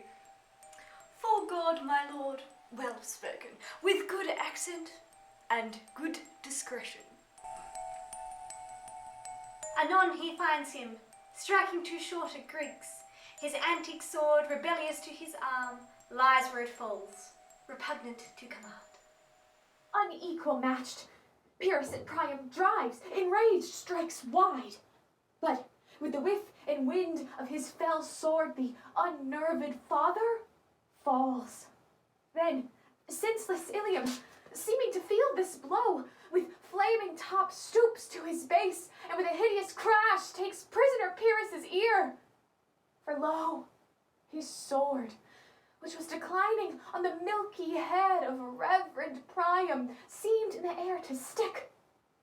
So, as a painted tyrant, Pyrrhus stood, like a neutral till his will and matter did nothing. But, as we often see, against some storm of silence in the heavens, the rack stands still, the bold winds speechless, and the orb below as hush as death. Anon the dreadful thunder doth rend the region, so after Pyrrhus' pause, aroused vengeance sets him new awork. And never did the Cyclops' hammers fall on Mars' armor forged for proof etern, with less remorse than Pyrrhus' bleeding sword now falls on Priam. Out, out, thou strumpet fortune! All you gods in general synod, take away her power. Break all the spokes and fellies from her wheel, and bowl the round nave down the hill of heaven as low as to the fiends. This is too long. It shall be to the barbers, with your beard. Prithee, say on. He's for a jig, or a tale of bawdry, or he sleeps. Say on. Come to Hecuba. Okay, not the hippo. All right. But who, oh who, had seen the mobled queen? That's good. Mobled queen is good. Run barefoot up and down. Threatening the flames with bissome rheum. A clout upon that head where the late diadem stood, and for a robe about her lank and all o'er teemed loins a blanket. In the alarm of fear caught up, who this had seen, with tongue in venom steeped, gainst fortune's state would treason have pronounced. But if the gods themselves did see her then, when she saw Pyrrhus make malicious sport in mincing with his sword her husband's limbs, the instant burst of clamor that she made, unless things mortal move them not at all, would have made milch the burning eyes of heaven and passion in the gods. Look, whether he has not turned his colour and his tears in his eyes, pray you, no more. 'Tis well. I'll have thee speak out the rest soon. Good my lord, will you see the players well bestowed? Do you hear? Let them be well used, for they are the abstract and brief chronicles of the time. After your death, you were better to have a bad epitaph than their ill report while you live. My lord, I will use them according to their desert. God's bodkins, man, much better. Use every man after his desert, and who should scape whipping? Use them after your own honor and dignity.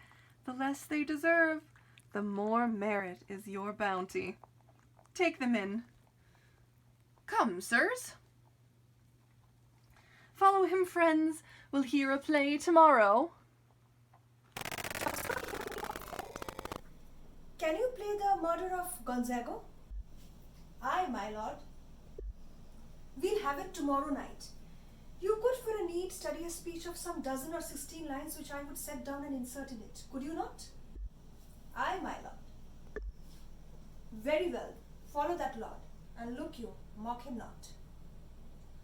My good friends, I leave you till night. You are welcome to Elsinore. Goodbye, lord. Aye, so goodbye to you. Now I am alone. Oh, what a rogue and peasant slave am I. Is it not monstrous that this player here, but in a fiction, in a dream of passion, could force his soul so to his own conceit, that from her working all his visage wanned, tears in his eyes, distraction in his aspect, a broken voice, and his whole function suiting with the forms of his conceit, and all for nothing, for Hecuba. What is Hecuba to him, or he to Hecuba, that he should weep for her? What would he do, had he the motive and the cue for passion that I have?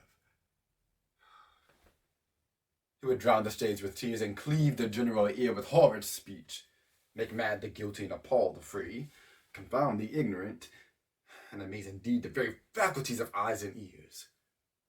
Yet I, a dull and muddy metal rascal, peak like drawn to dreams, unpregnant of my cause, and can say nothing. No, not for a king, upon whose property and most dear life a damned defeat was made.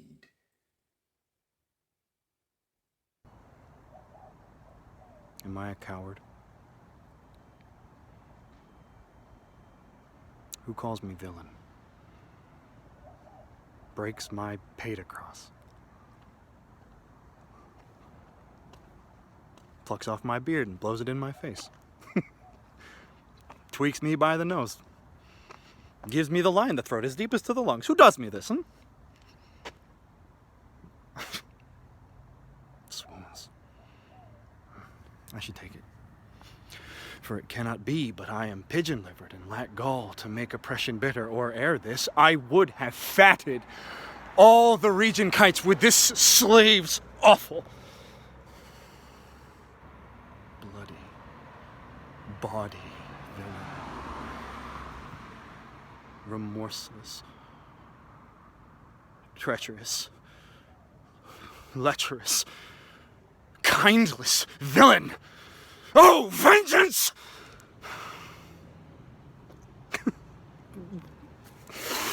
Why, what an ass am I?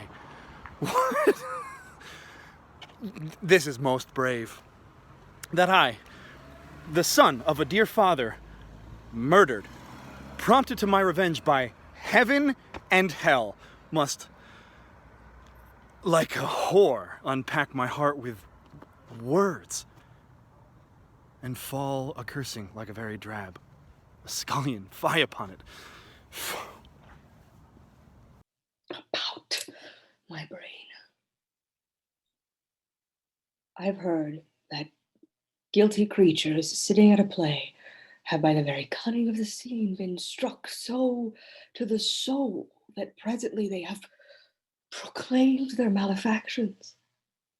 For murder, though it hath no tongue, will speak with most miraculous organ. I'll have these players play something like murder of my father before mine uncle. I'll observe his looks, I'll tent him to the quick, if he but blench. I know my course. A spirit I have seen may be the devil, and the devil hath power to assume a pleasing shape, yea, and perhaps out of my weakness and my melancholy, as he is very potent with such spirits, abuses me to damn me. I'll have grounds more relative than this. The place, the thing, wherein I'll catch the conscience of the king.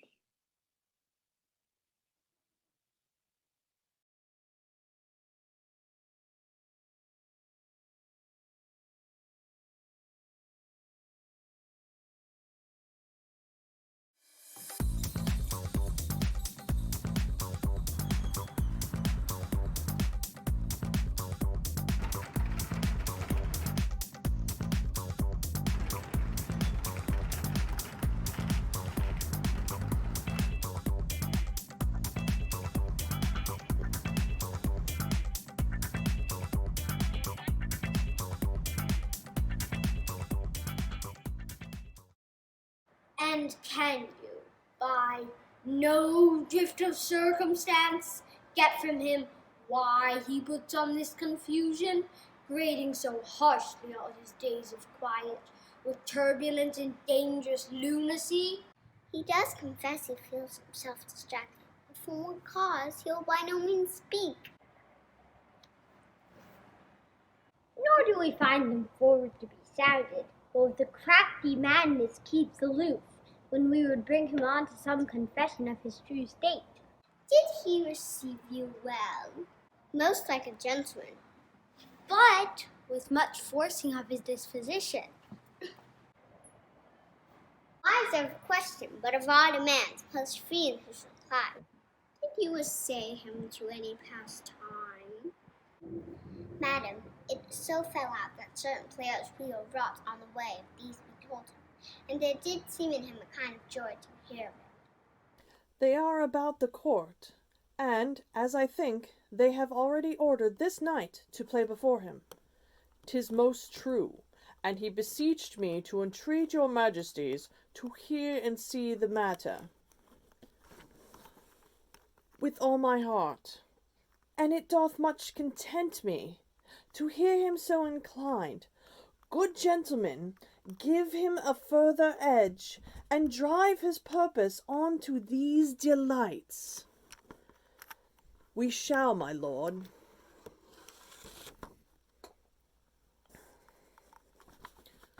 Sweet Gertrude, leave us too, for we have closely sent for Hamlet hither, that he, as 'twere by accident, may here affront Ophelia. Her father and myself, lawful espials, will so bestow ourselves, that, seeing, unseen, we may of their encounter frankly judge, and gather by him as he is behaved, if 'tbe the affliction of his love, or no, that thus he suffers for. I shall obey you. And for your part, Ophelia, I do wish that your good beauties be the happy cause of Hamlet's wildness. So shall I hope your virtues will bring him to his wonted ways again. To both your honors. Madam, I wish it may. Ophelia, walk you here. Gracious, so please you, we will bestow ourselves. Read on this book, that show of such an exercise may colour your loneliness. We're oft to blame, and too much prove that with devotion's visage and pious action we do sugar o'er the devil himself. Oh, 'tis too true. How smart a lash that speech doth give my conscience. The harlot's cheek, beautied with plastering art, is not more ugly to the thing that helps it than is my deed to my most painted word. Oh, heavy burthen! I hear them coming. Withdraw.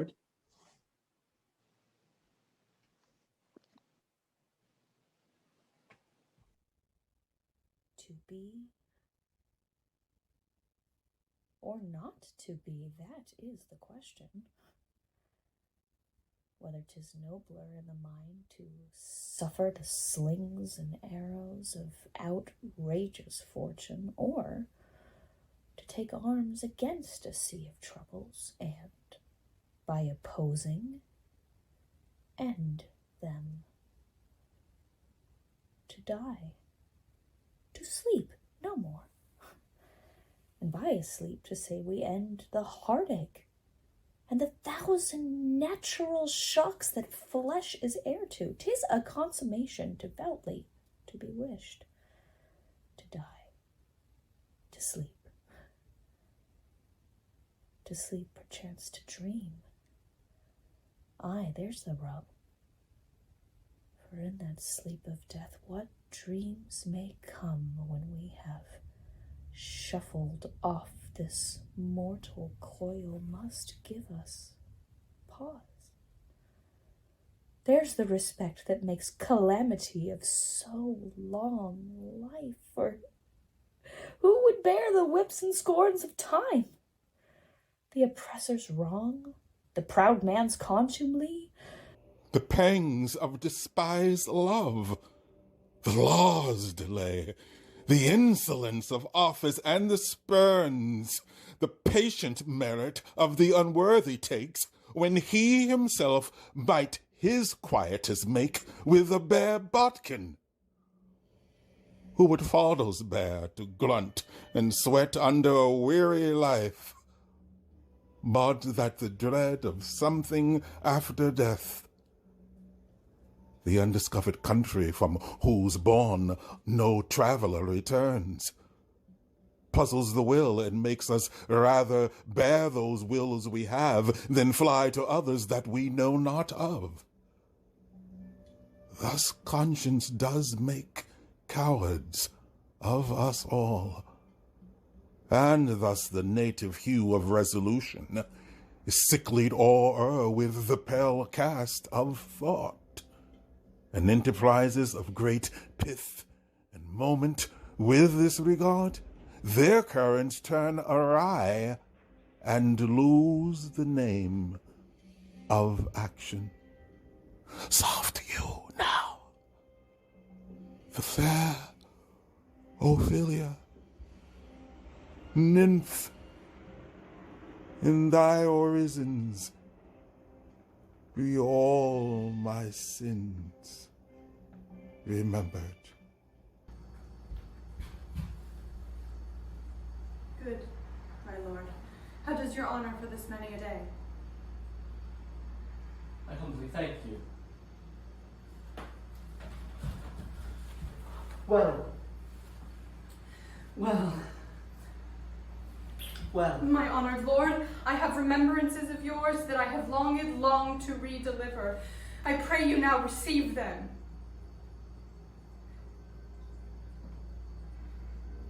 No. Not I. I never gave you aught. My honored lord, you know right well you did. And with them words of so sweet breath composed as made the things more rich. Their perfume lost, take these again, for to the noble mind rich gives wax poor when givers prove unkind. There, my lord.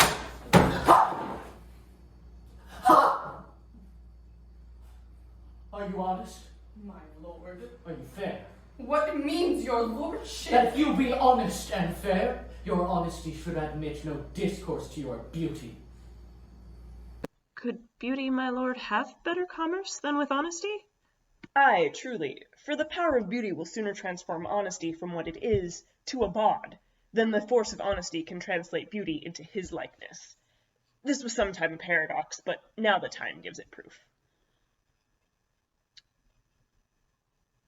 I did love you once.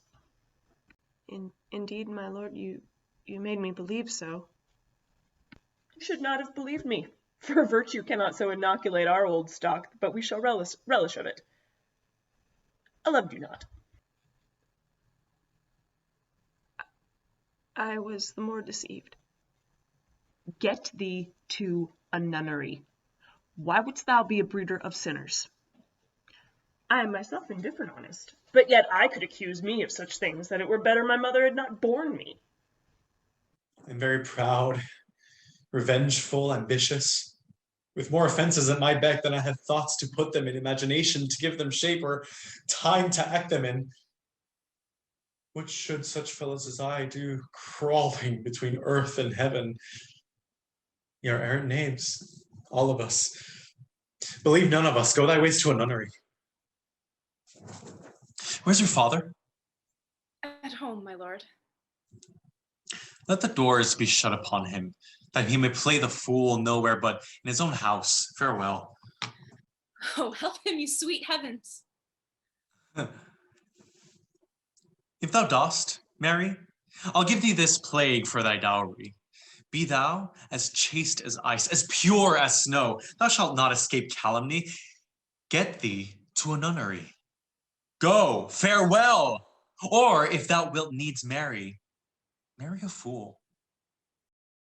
For wise men know well enough what monsters ye make of them.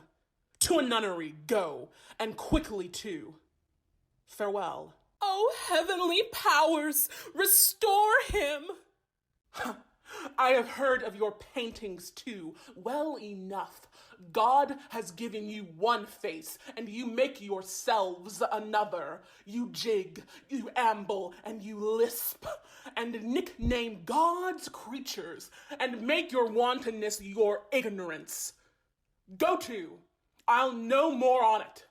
It hath made me mad. I say, we will have no more marriages. Those that are married already, all but one, shall live. The rest shall keep as they are. To a nunnery go. Oh, what a noble mind is here o'erthrown! The courtiers, soldiers, scholars, eye, tongue, sword. The expectancy and rose of the fair state, the glass of fashion and the mold of form, the observed of all observers quite down, and I of ladies most dejected and wretched, that sucked the honey of his music vows, now see that noble and most sovereign reason, like sweet bells jangled out of tune and harsh, that unmatched form and feature of blown youth, blasted with ecstasy. Oh, woe is me, to have seen what I have seen, see what I see. Love, his affections do not that way tend, nor what he spake, though it lacked form a little, was not like madness. There's something in his soul, o'er which his melancholy sits on brood, and I do doubt the hatch, and the disclose will be some danger, which for to prevent, I have in quick determination thus set it down. He shall with speed to England. Raja Claudius, semua laut lan negeri, perantauan dengan aneka warna pemandangannya, akan mengalu apa yang terpancang dalam diwannya, dan mengabutkan otaknya itu hingga ia asing bagi dirinya sendiri. Bagaimana pendapatmu, Tuan Polonius? Ada baiknya, tapi hamba masih percaya bahwa asal mula penjakitnya itu ialah asmara yang gagal. Ophelia, tak usahlah kau tuturkan ucapan Pangeran Hamlet. Kami sudah dengar semua. Tuanku sesuka hatilah, tapi sesudah permainan hendaknya Tuan Putri, ibunya, seorang diri menganjurkan kepadanya agar dengan terus terang membuka hatinya dan izinkan hamba diam-diam mendengarkan percakapan mereka. Jika tak berhasil, kirimlah dia ke Britania atau masukkan tutupan, terserah kebijaksanaan tuanku. Raja Claudius, baiklah, orang gila kalau ia orang besar, tak boleh tidak terjaga.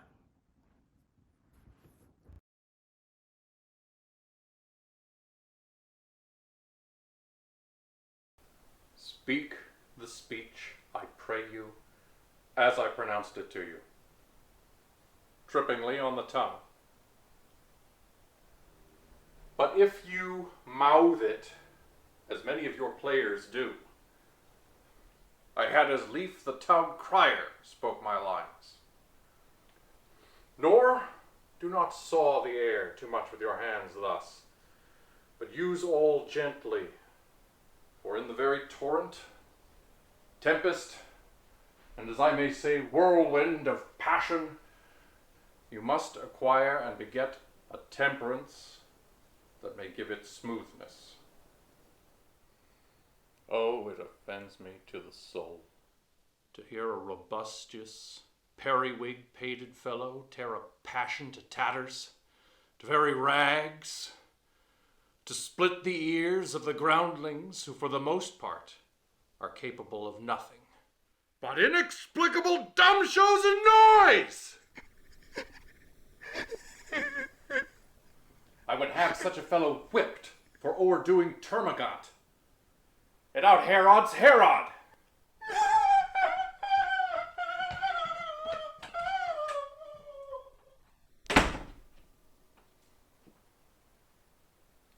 Pray you, avoid it.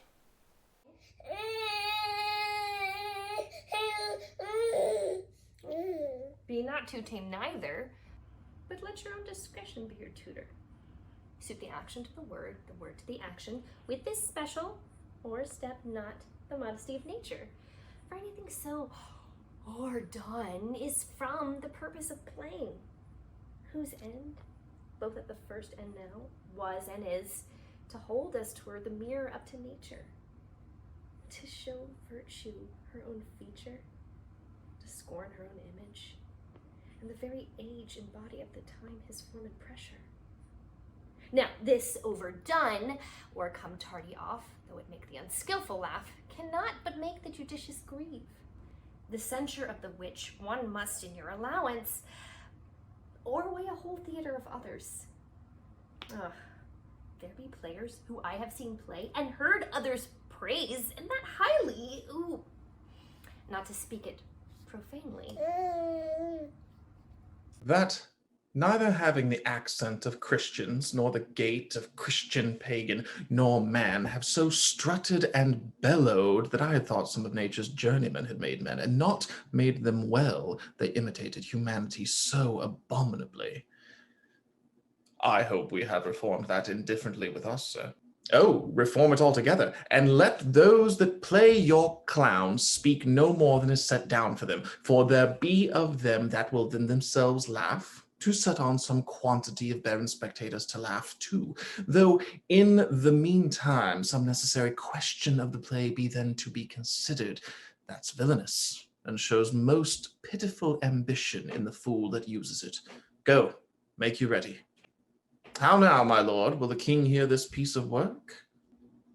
And the queen too, and that presently. Bid the players make haste.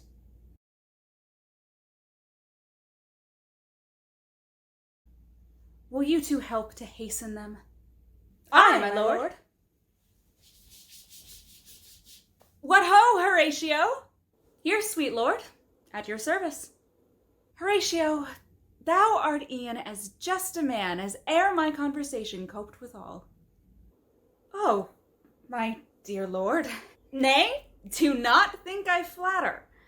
For what advancement may I hope from thee, that no revenue hast but thy good spirits to feed and clothe thee? Why should the poor be flattered? No, let the candied tongue lick absurd pomp, and crook the pregnant hinges of the knee, where thrift may follow fawning. Dost thou hear? Since my dear soul was mistress of her choice, and could of men distinguish, her election hath sealed thee for herself. For thou hast been as one in suffering all that suffers nothing. A man who fortune's buffets and rewards has ta'en with equal thanks. And blessed are those whose blood and judgment are so well commingled that they are not a pipe for fortune's finger to sound what stop she please. Give me that man that is not passion's slave, and I shall wear him in my heart's core. Aye, in my heart of heart, as I do thee. Something too much of this. There's a play tonight before the king, one scene of which comes near the circumstance which I have told thee of my father's death. I prithee, when thou seest that act afoot, e'en with the very comment of thy soul observe mine uncle. If his occulted guilt do not itself unkennel in one speech... It is a damned ghost that we have seen, and my imaginations are as foul as Vulcan's stily.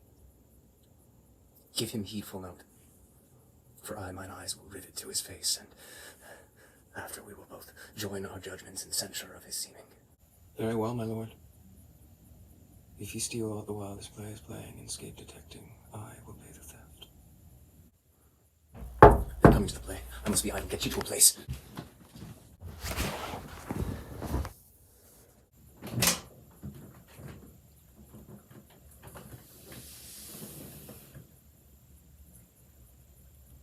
How fares our cousin Hamlet? Excellent, i'faith. Of the chameleon's dish I eat the air, promise crammed. You cannot feed capons so. I have nothing with this answer, Hamlet. These words are not mine.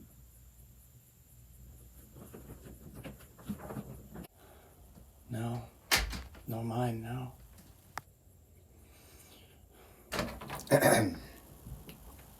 My lord. You played once in the university, you say? That did I, my lord, and was accounted a good actor. What did you enact? I did enact Julius Caesar. I was killed in the Capitol. Brutus killed me. It was a brute part of him to kill so capital a calf there. Are the plays ready? Aye, my lord, they stay upon your patience. Come hither, my dear Hamlet, sit by me. No, good mother, here's metal more attractive. Oh, do you mark that? Lady, shall I lie upon your lap? No, my lord. I mean my head upon your lap. Aye, my lord. Did you think I meant country matters? I think nothing, my lord. There's a fair thought to lie between a maid's legs. What is, my lord? Nothing.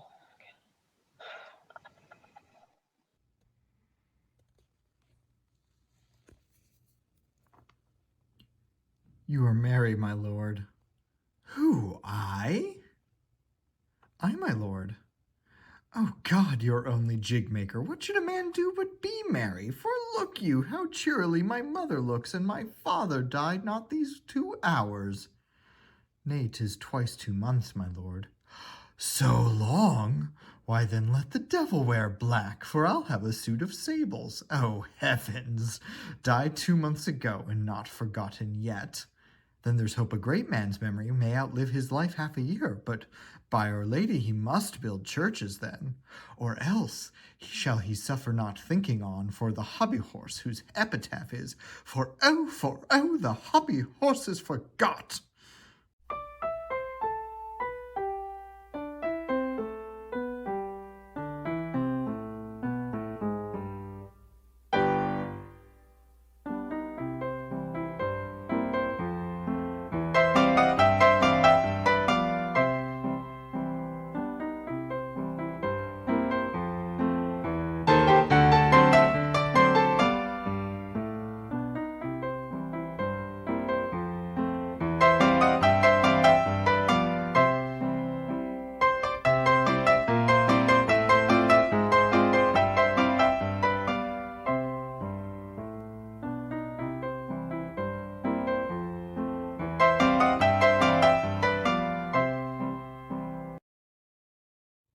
What means this, my lord? Mary, this is Mitching Malico. It means mischief. Belike this show imports the argument of the play? We'll should know by this fellow. The players cannot keep counsel, they'll tell all. Will he tell us what this show meant? Aye, or any show that you'll show him. Be not you ashamed to show, he'll not shame to tell you what it means. You are not. I'll mark the play. For us and for our tragedy, here stooping to your clemency, we beg your hearing patiently. Is this a prologue or the posy of a ring? 'Tis brief, my lord. As a woman's love. Full 30 times hath Phoebus's cart gone round Neptune's salt wash and Tellus' orbed ground, and 30 dozen moons with borrowed sheen about the world have times 12 30s been, since love our hearts and hymen did our hands unite commutual in most sacred bands. So many journeys may the sun and moon make us ere again count, or ere love be done. But woe is me! You are so sick of late, so far from cheer and from your former state, that I distrust you. Yet though I discomfort you, my lord, it nothing must, for women's fear and love holds quantity in neither aught or in extremity. What now?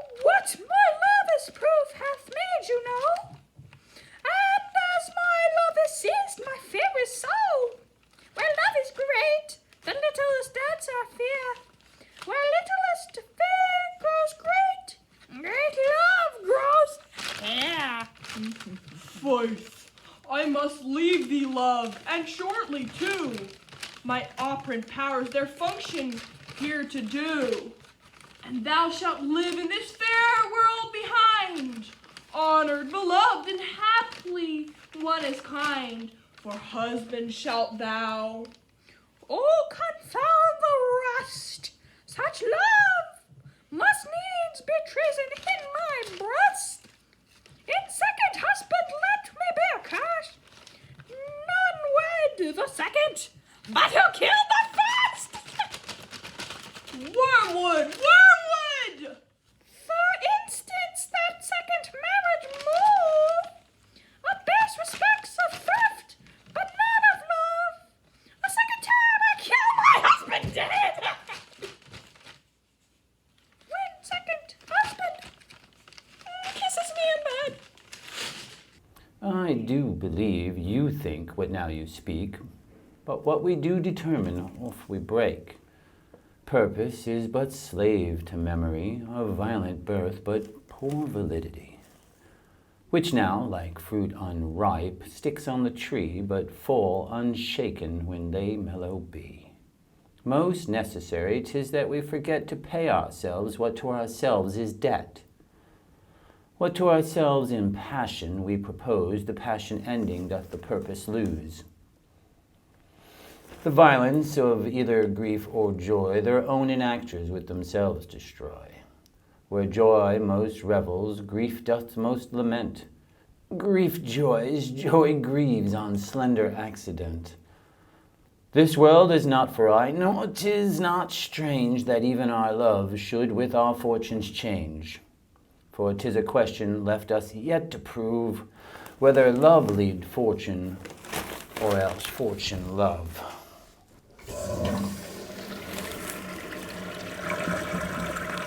The great man down, you mark his favourite flies. The poor, advanced, makes friends of enemies. And hitherto doth love on fortune tend. For who not needs shall never lack a friend. And who in want a hollow friend doth try, directly seasons him his enemy. But, orderly, to end where I begun, our wills and fates do so contrary run, that our devices still are overthrown. Our thoughts are ours, their ends none of our own. So think thou wilt no second husband wed, but die thy thoughts when thy first lord is dead. Nor earth to me give food, nor heaven light. Sport and repose lock from me day and night. To desperation turn my trust and hope. An anchor's cheer in prison be my scope.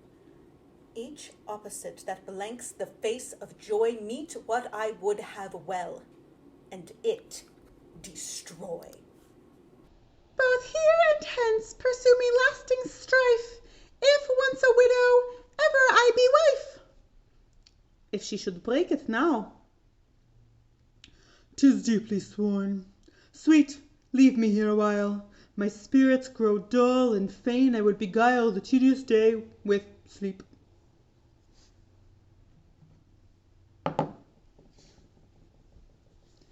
Sleep rock thy brain, and never come mischance between us twain.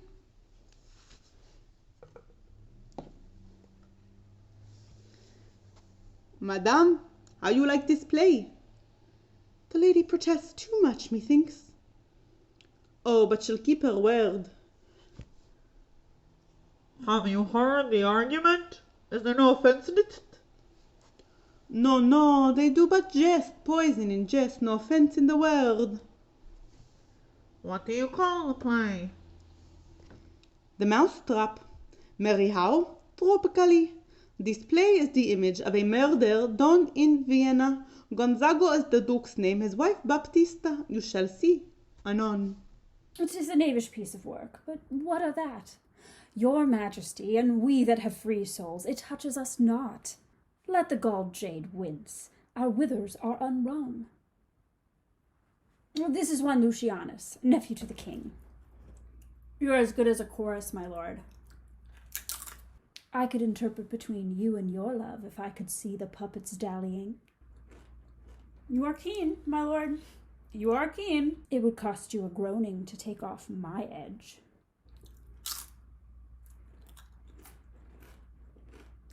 Still better, and worse. So you must take your husbands. Begin, murderer! Pox, leave thy damnable faces, and begin. Come, the croaking raven doth bellow for revenge. Thoughts black, hands apt, drugs fit, and time agreeing, confederate season, else no creature seeing. Thou mixture rank of midnight weeds collected, with Hecate's ban, thrice blasted, thrice infected. Thy natural magic and dire property, unwholesome life, usurp immediately. He poisons him in the garden for his estate. His name's Gonzago. The story is extant and writ in choice Italian. You shall see anon how the murderer gets the love of Gonzago's wife. The king rises. What, frighted with false fire? How fares my lord? Give o'er the play. Give me some light. Away. Lights. Lights. Light. Why, let the stricken deer go weep, the heart ungalled play, for some must watch, while some must sleep. So runs the world away. Would not this, sir, and a forest of feathers, if the rest of my fortunes turn trump with me, with 2 provincial roses on my raised shoes, get me a fellowship in a cry of players, sir? Half a shot. A whole one, aye? For thou dost know, O Damon dear, this realm dismantled was of Jove himself, and now reigns here a very peacock. You might have rhymed. Ah, good Horatio. I'll take the ghost's word for £1,000. Didst perceive? Very well, my lord. Upon the talk of the poisoning. I did very well know. Come, some music. Come, some recorders. For if the king like not the comedy, why then belike he likes it not pretty. Come, some music. Good my lord, vouchsafe me a word with you. Sir, a whole history. The king, sir, is... Aye, sir, what of him?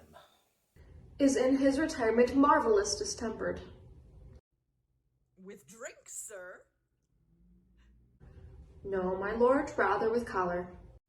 Your wisdom should show itself more richer to signify this to his doctor. For me to put him to his purgation would perhaps plunge him into far more choler. Good, my lord, put your discourse into some frame, and start not so wildly from my affair. I am tame, sir. Pronounce. The queen, your mother, in most great affliction of spirit, has sent me to you. You are welcome. Nay, good, my lord, this courtesy is not of the right breed. If it shall please you to make me a wholesome answer, I will do your mother's commandment. If not, your pardon and my return shall be the end of my business. Sir, I cannot. What, my lord?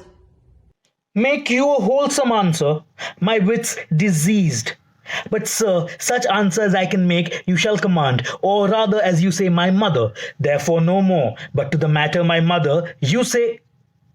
Then thus she says, your behavior had struck her into amazement and admiration. O wonderful son that can so astonish a mother!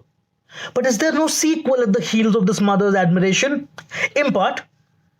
She desires to speak with you in her closet ere you go to bed. We shall obey, were she 10 times our mother. Have you no further trade with us? My lord, you once did love me. So I do still by these pickers and stealers. Good, my lord, what is your cause of distemper?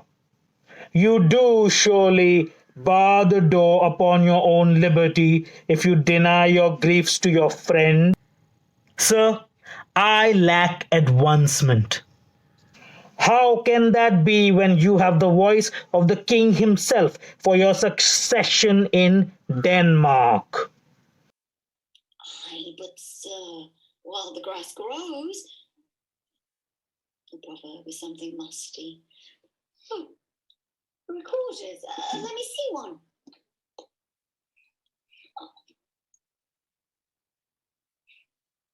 To withdraw with you?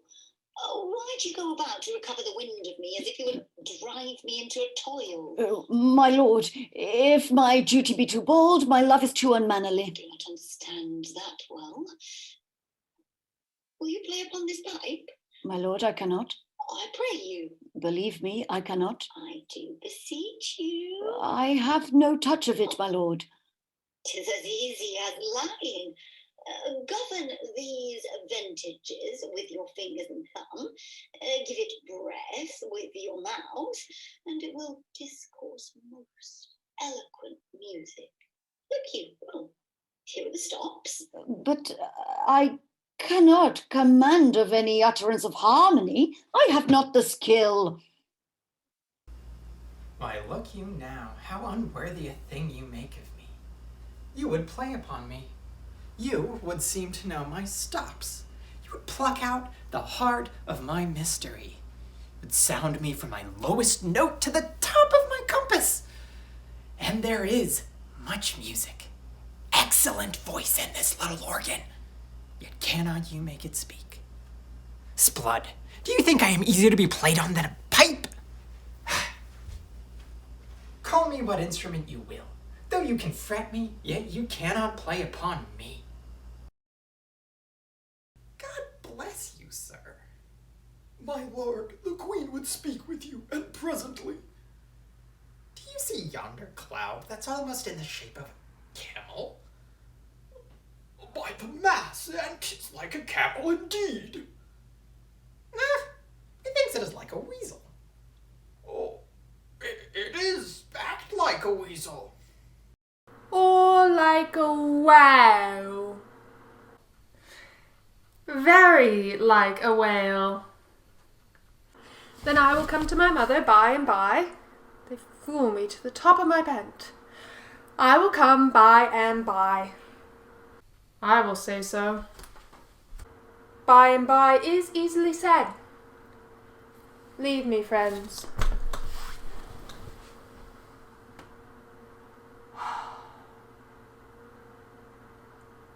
Tis now the very witching time of night, when churchyards yawn and hell itself breathes out contagion to this world.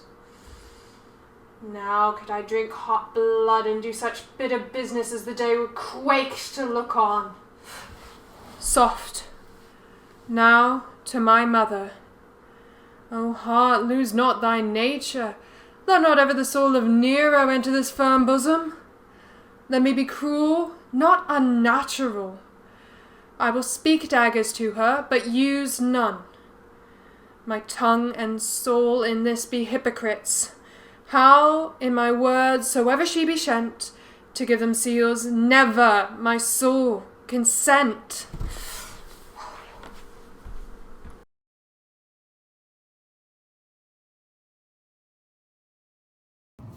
I like him not, nor stands it safe with us to let his madness range. therefore prepare you. I, your commission, will forthwith dispatch, and he to England shall along with you. The terms of our estate may not endure hazard so dangerous as doth hourly grow out of his lunacies. We will ourselves provide most holy and religious fear it is to keep those many, many bodies safe that live and feed upon your majesty. Yes, the single and peculiar life is bound with all its strength and armor of the mind to keep itself from annoyance, but much more that spirit upon whose weal dependent rest the lives of many. The cease of majesty dies not alone. Aru. But like a gulf doth draw what's near with it.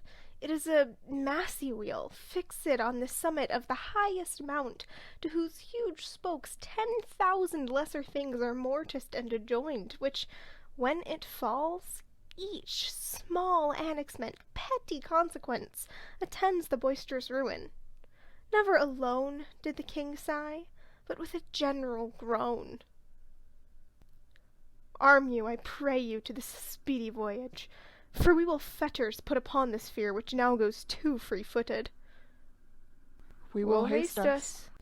My lord, he's going to his mother's closet. Behind the arras, I'll convey myself to hear the process, and warrant she'll tax him home.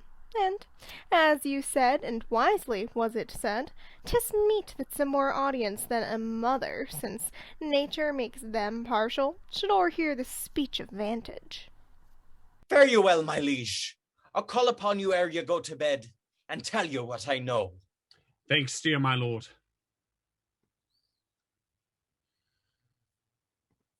Oh, my offence is rank. It smells to heaven. It hath the primal eldest curse upon it, a brother's murder. Oh, pray can I not, though inclination be as sharp as will.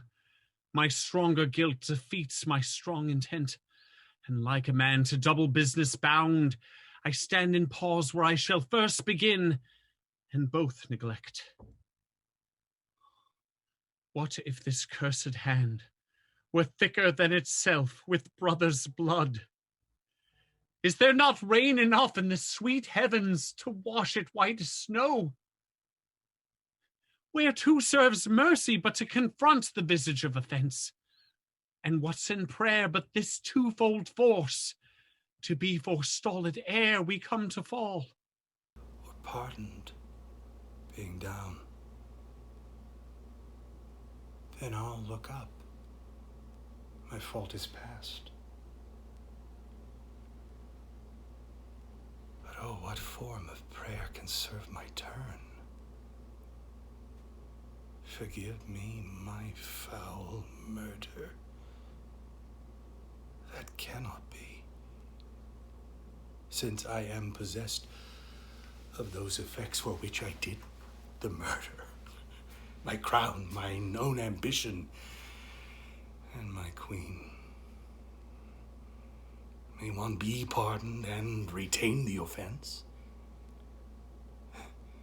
In the corrupt currents of this world, offence's gilded hand may shove by justice, and oft 'tis seen the wicked prize itself buys out the law. 'Tis not so above. There is no shuffling. There the action lies in his true nature, and we ourselves compelled, even to the teeth and forehead of our faults, to give in evidence. What then? What rests? Try what repentance can, what can it not? Yet what can it when one cannot repent? Oh, wretched state! Oh, bosom black as death! Oh, limed soul that's struggling to be free, art more engaged. Help, angels, make us say. Bow stubborn knees, and heart with strings of steel, be soft as sinews of the newborn babe. all may be well. Now might I do it. Pat. Now he is praying, and now I'll do it. And so he goes to heaven. And so am I revenged. That would be scanned. A villain kills my father, and for that I, his sole son, do the same villain send to heaven. This is higher in salary, not revenge. He took my father grossly, full of bread with all his crimes, broad blown, as flush as May. And how his audit stands, who knows, save heaven. But in our circumstance and course of thought, 'tis heavy with him. And am I then revenged? To take him in the purging of his soul when he is fit and seasoned for his passage, not up sword. And know thou a more horrid hint. When he is drunk, asleep, or in his rage, or in the incestuous pleasure of his bed, at gaming, swearing, or about some act that has no relish of salvation in it, then trip him, that his heels may kick at heaven, and that his soul may be as damned and black as hell whereto it goes. My mother stays. This physic but prolongs thy sickly days.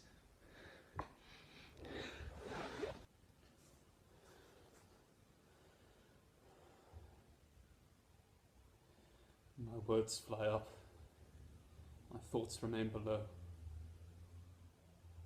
Words without thoughts never to heaven go.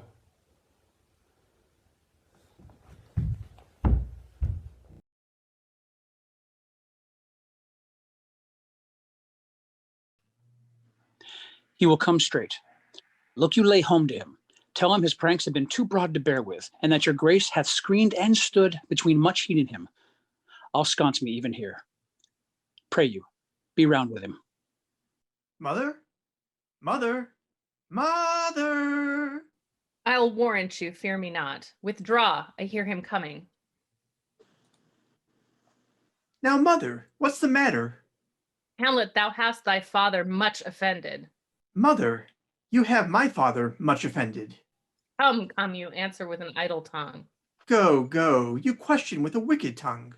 Why, how now, Hamlet? What's the matter now? Have you forgot me? No, by the rood, not so. You are the queen, your husband's brother's wife, and, would it were not so, you are my mother. Nay then, I'll set those to you that can speak. Come, come and sit you down. You shall not budge. You go not till I set you up a glass where you may see the inmost part of you. What wilt thou do? Thou wilt not murder me. Help, help, huh? What? Oh, help, help, help! How now? A rat? Dead for a ducat. Dead. I am slain. Me, what hast thou done? Nay, I know not. Is it the king? What a rash and bloody deed is this? A bloody deed. Almost as bad, good mother, as kill a king and marry with his brother. As kill a king? Aye, lady, 'twas my word. Thou wretched man, intruding fool, farewell. I took thee for thy better. Take thy fortune. Thus find to be too busy is some danger. Leave wringing of your hands, peace! Sit you down, and let me wring your heart, for so I shall if it be made of penetrable stuff, if damned custom hath not brassed it so, that it is proof and bulwark against sense. What have I done, that thou darest wag thy tongue and noise so rude against me?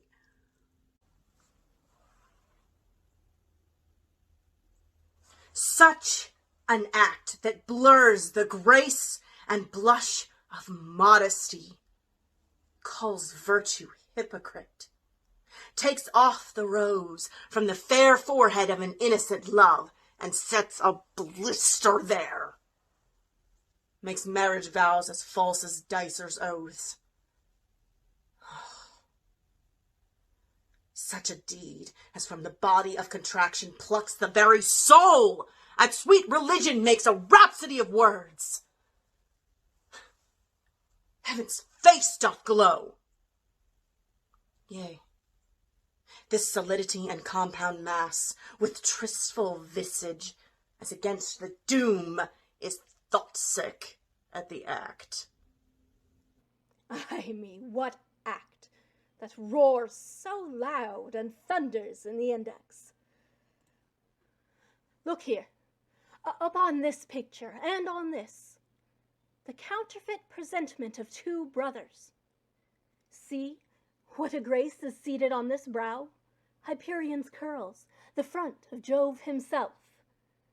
And I, like Mars, to threaten and command, a station like the herald Mercury, new lighted on a heaven-kissing hill. A combination and a form indeed, where every god did seem to set his seal to give the world assurance of a man. This was your husband. Look you now what follows. Here is your husband, like a mildewed ear blasting his wholesome brother. Have you eyes? Could you on this fair mountain leave to feed and batten on this moor? Have you eyes? You cannot call it love, for at your age, the heyday in the blood is tame. It's humble and waits upon the judgment. And what judgment would step from this to this? Sense, sure you have, else you could not have motion, but sure that sense is apoplexed. For madness would not err, nor sense to ecstasy was ne'er so thralled, but it reserved some quantity of choice to serve in such a difference. What devil was't that thou hast cozened you at Hoodman blind? Eyes without feeling, feeling without sight, ears without hands or eyes, smelling sans all, or, but a sickly part of one true sense could not so mope. Oh, shame, where is thy blush? Rebellious hell, if thou canst mutine in a matron's bones, to flaming youth let virtue be as wax, and melt in her own fire.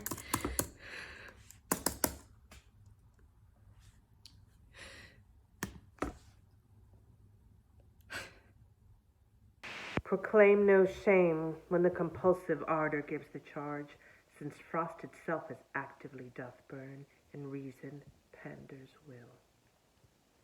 Oh, Hamlet, speak no more. Thou turn'st my eyes into my very soul, and there I see such black and grained spots as that they will not leave their tinct. Nay, but to live in the rank sweat of an enseamed bed, stewed in corruption, honeying and making love over the nasty sty. Oh, speak to me no more. These words are like daggers into my ears. No more, sweet Hamlet.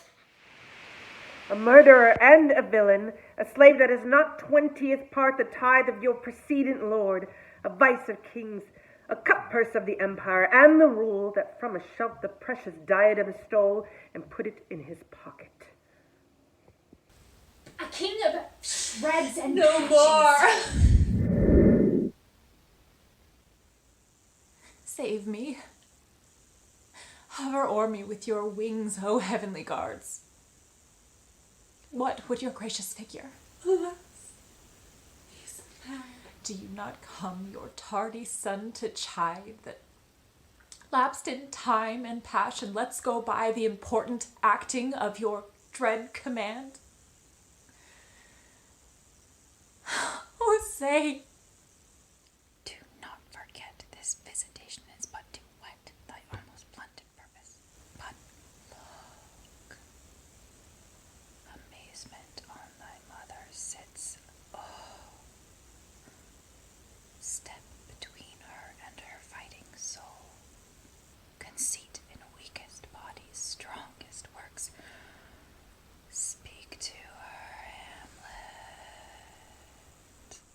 How is it with you, lady?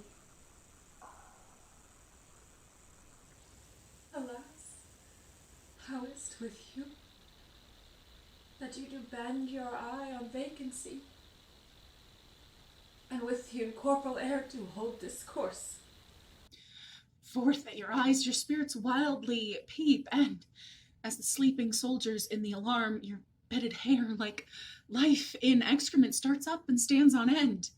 O gentle sun, upon the heat and flame of thy distemper, sprinkle cool patience.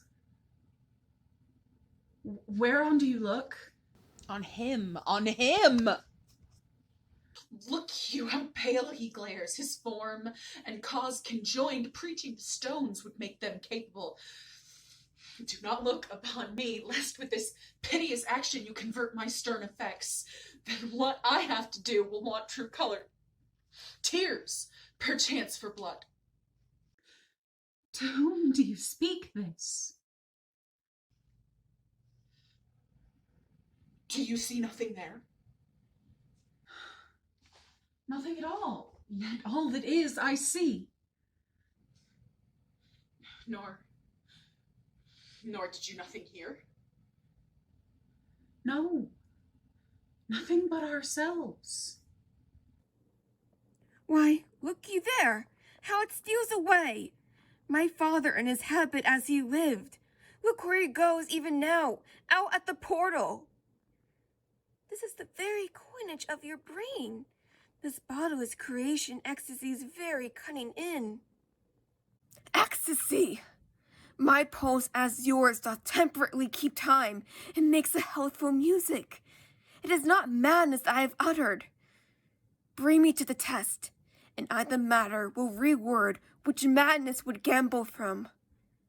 Mother, for love of grace, lay not that mattering unction on your soul, that not your trespass, but my madness speaks.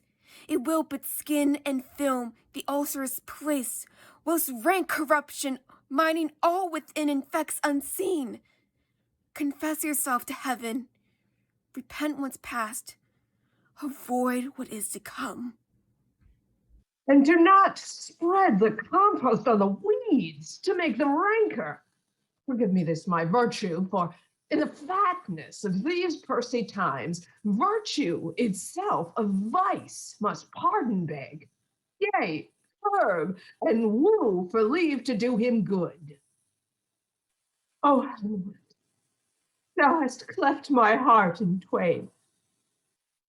Throw away the worser part of it, and live the purer with the other half. Good night. But go not to mine uncle's bed. Assume a virtue if you have it not. That monster, custom, who all sense doth eat of habits, devil, is angel yet in this, that to the use of actions fair and good, he likewise gives a frock or livery that is aptly put on. Refrain tonight, and that shall lend kind of easiness to the next abstinence, the next more easy. For use can change the stamp of nature, and either in the devil or throw him out with wondrous potency. Once more, good night. And when you are desirous to be blessed, I'll blessing beg of you.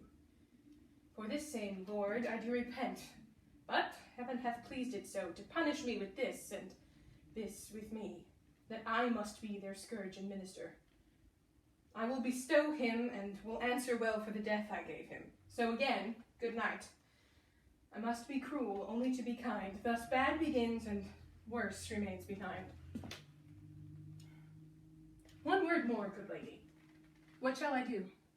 Not this, by no means, that I bid do. Let the bloat king tempt you again into bed. Pinch your wanton cheek, call you his mouse. And let him, for a pair of reachy kisses, or paddling your neck with his damned fingers, make you to ravel all this matter out, that I essentially am not in madness, but mad in craft, 'Twere good you let him know, for who that's but a queen, fair, sober, wise, would from a paddock, from a bat, a jib, such dear concernings hide? Who would do so? No, in despite of sense and secrecy, unpeg the basket on the house's top, let the birds fly, and like the famous ape to try conclusions, in the basket creep, and break your own neck down. Be thou assured, if words be made of breath, and breath of life, I have no life to breathe what thou hast said to me. I must to England, you know that. Alack, I had forgot to so conclude it on. There's letters sealed, and my 2 schoolfellows, whom I will trust as I will adders faint, they bear the mandate. They must sweep my way and marshal me to knavery. Let it work, for 'tis the sport to have the engineer hoist with his own petard, and it shall go hard, but I will dwell 1 yard below their minds, and blow them at the moon. 'Tis most sweet when in 1 line 2 crafts directly meet. This man shall set me packing. I'll lug the guts into the neighbor room. Mother, good night. Indeed, this counselor, who is now most still, most secret, and most grave, who was in his life a foolish, prating knave, come, sir, to draw toward an end with you. Good night, mother.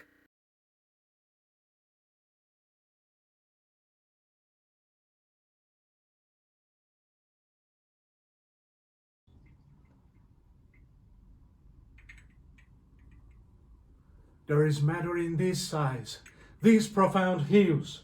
You must translate. 'Tis fit we understand them. Where is your son? Bestow this place on us a little while.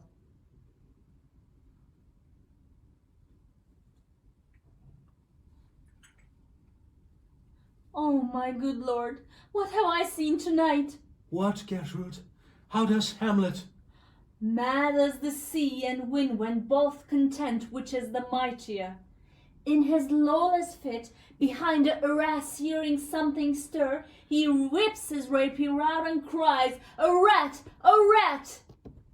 And in his brainish apprehension kills the unseen good old man. Oh, ere we did. It had been so with us had we been there. His liberty is full of threats to all, to you yourself, to us, to everyone. Alice, how shall this bloody deed be answered? It will be laid to us whose providence should have kept short, restrained, and out of hound. This mad young man, but so much was our love. We would not understand what was most fit.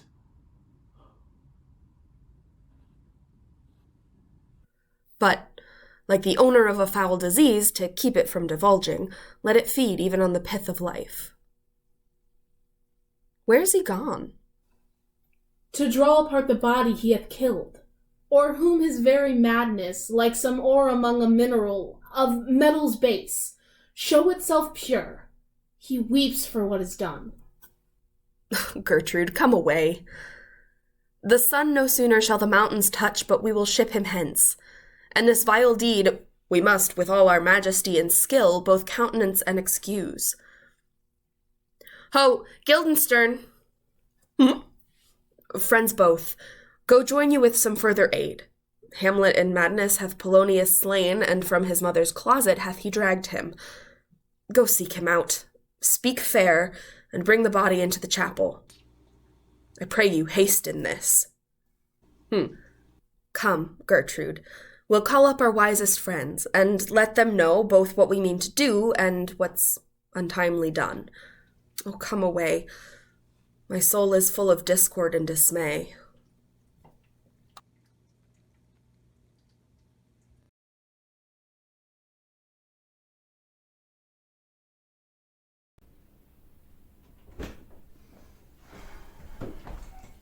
Safely stowed. Oh. Hamlet? Lord Hamlet? What noise? Who calls for Hamlet? Oh, here they come. My lord, what have you done? with the dead body. Compounded it with dust, whereto 'tis kin. Tell us where 'tis, and we will take it thence and bear it to the chapel. Don't believe it. Believe what? That I can keep your counsel, but not my own. Besides, to be demanded of a sponge, replication to be made by the son of a king, taking me for a sponge, my lord? Aye, sir. That soaks up the king's countenance, his rewards, his authority. But such officers do the king best service in the end. He keeps them like an ape in the corner of his jaw, first mouthed, then last swallowed. When he wants what you have cleaned, it is but squeezing you, sponge, and you will be dry again. I understand you not, my lord. I am glad of it. A neighbor's speech lives in a foolish ear. My lord, you must tell us where the body is and go with us to the king.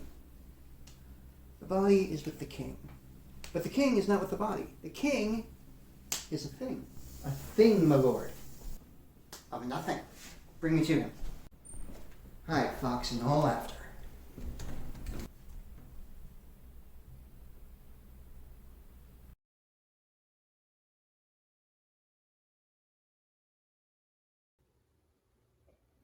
I have sent to seek him and to find the body. How dangerous it is that this man goes loose. Yet must not we put the strong law on him. He is loved of the distracted multitude, who like not in their judgment, but their eyes. And where 'tis so, the offender's scourge is weighed, but never the offense. To bear all smooth and even, this sudden sending him away must seem deliberate cause. Diseases desperate grown, by desperate appliance all relieved, or not at all. How now, what hath befallen? Where the dead body is bestowed, my lord, we cannot get from him. But where is he? Without, my lord, guarded to know your pleasure. Bring him before us. Oh, Guildenstern, bring in my lord. Now, Hamlet, where's Polonius? At supper.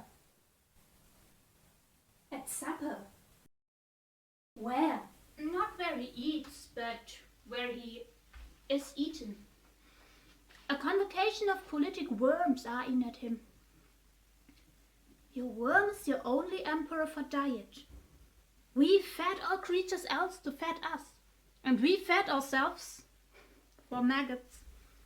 Your fat king and your lean beggar is but variable service. 2 dishes, but to 1 table. That's the end. Alas, alas, a man may fish with a worm that hath eat of a king, and eat of the fish that hath fed of that worm. What dost thou mean by this? Nothing, but to show you how a king may go his progress through the guts of a beggar. Where is Polonius? In heaven, sent hither to see. If your messenger find him not there, seek him in the other place yourself.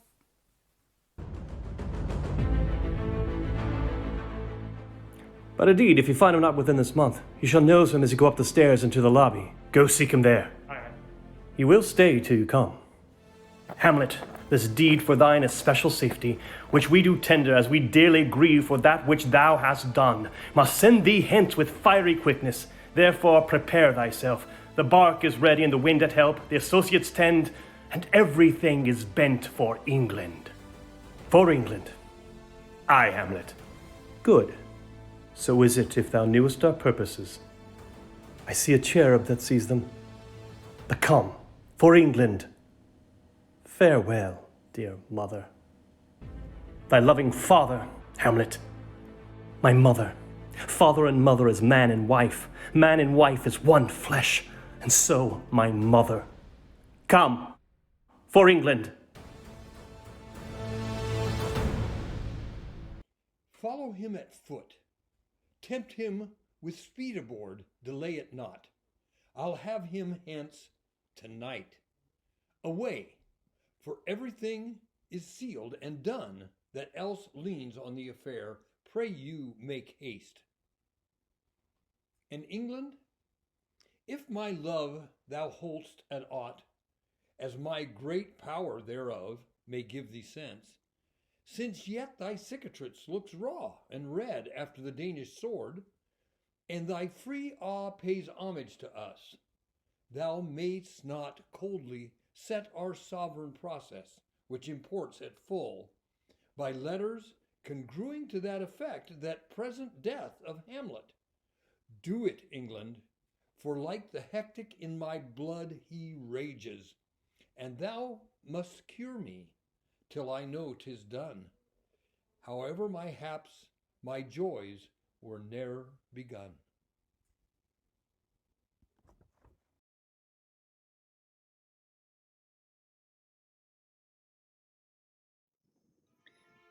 Go, captain. From me greet the Danish king. Tell him that by his license Fortinbras craves the conveyance of a promised march over his kingdom. You know the rendezvous. If that his majesty should aught with us, we shall express our duty in his eye. And let him know so. I will do it, my lord. Go softly on. Good sir, whose powers are these? They are of Norway, sir. How purpose, sir, I pray you? Against some part of Poland. Who commands them, sir? The nephews to old Norway, Fortinbras. Goes it against the main of Poland, sir, or for some frontier? Truly to speak, and with no addition, we go to gain a little patch of ground that hath no profit in it but the name. To pay 5 ducats, 5. I would not farm it. Nor will it yield to Norway or the Pole a ranker rate should it be sold in fee. Why then, the Polak will never defend it. Yes, it is already garrisoned. 2,000 souls and 20,000 ducats will not debate the question of this straw. This is the imposthume of much wealth and peace, that inward breaks and shows no cause without why the man dies. I humbly thank you, sir. God be with you, sir. Will't please you go, my lord? I'll be straight with you go a little before. How all occasions do inform against me and spur my dull revenge. What is a man if his chief good and market of his time be but to sleep and feed? A beast no more. Sure he that made us with such large discourse, looking before and after, gave us not that capability and godlike reason to fust in us unused. Now, whether it be bestial oblivion or some craven scruple of thinking too precisely on the event, a thought which quartered hath but 1 part wisdom and ever 3 parts coward, I know not why I live to say this thing's to do.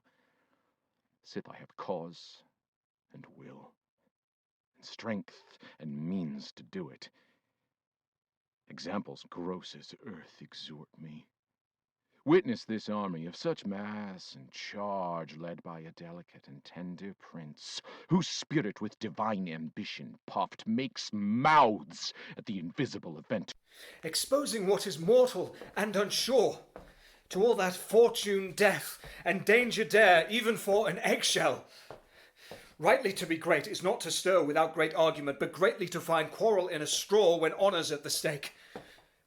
How stand I then? With a father killed, a mother stained, excitements of my reason and blood, and let all sleep, while to my shame I see the imminent death of 20,000 men who, for a fantasy, and a trick of fame go to their graves like beds, fight for a plot whereon the numbers cannot try the cause, which is not tomb enough and continent to hide the slain. Oh, from this moment forth, my thoughts be bloody, or be nothing worth.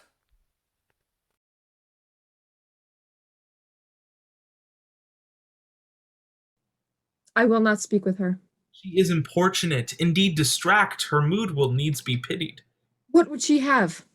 She speaks much of her father, says she hears there's tricks in the world, and hems, and beats her heart, spurns enviously at straws, speaks things in doubt, that carry but half sense.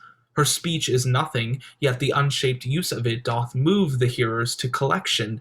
They aim at it, and botch the words up fit to their own thoughts, which, as her winks and nods and gestures yield them, indeed would make one think there might be thought, though nothing sure, yet much unhappily. For good she were spoken with, for she may strew dangerous conjectures in ill-breeding minds. Let her come in. To my sick soul, as sin's true nature is, each toy seems prologue to some great amiss. So full of artless jealousy is guilt, it spills itself in fearing to be spilt. Where is the beauteous majesty of Denmark? How now, Ophelia? How should I your true love know from another one? By his cockle hat and staff and his sandal shoon.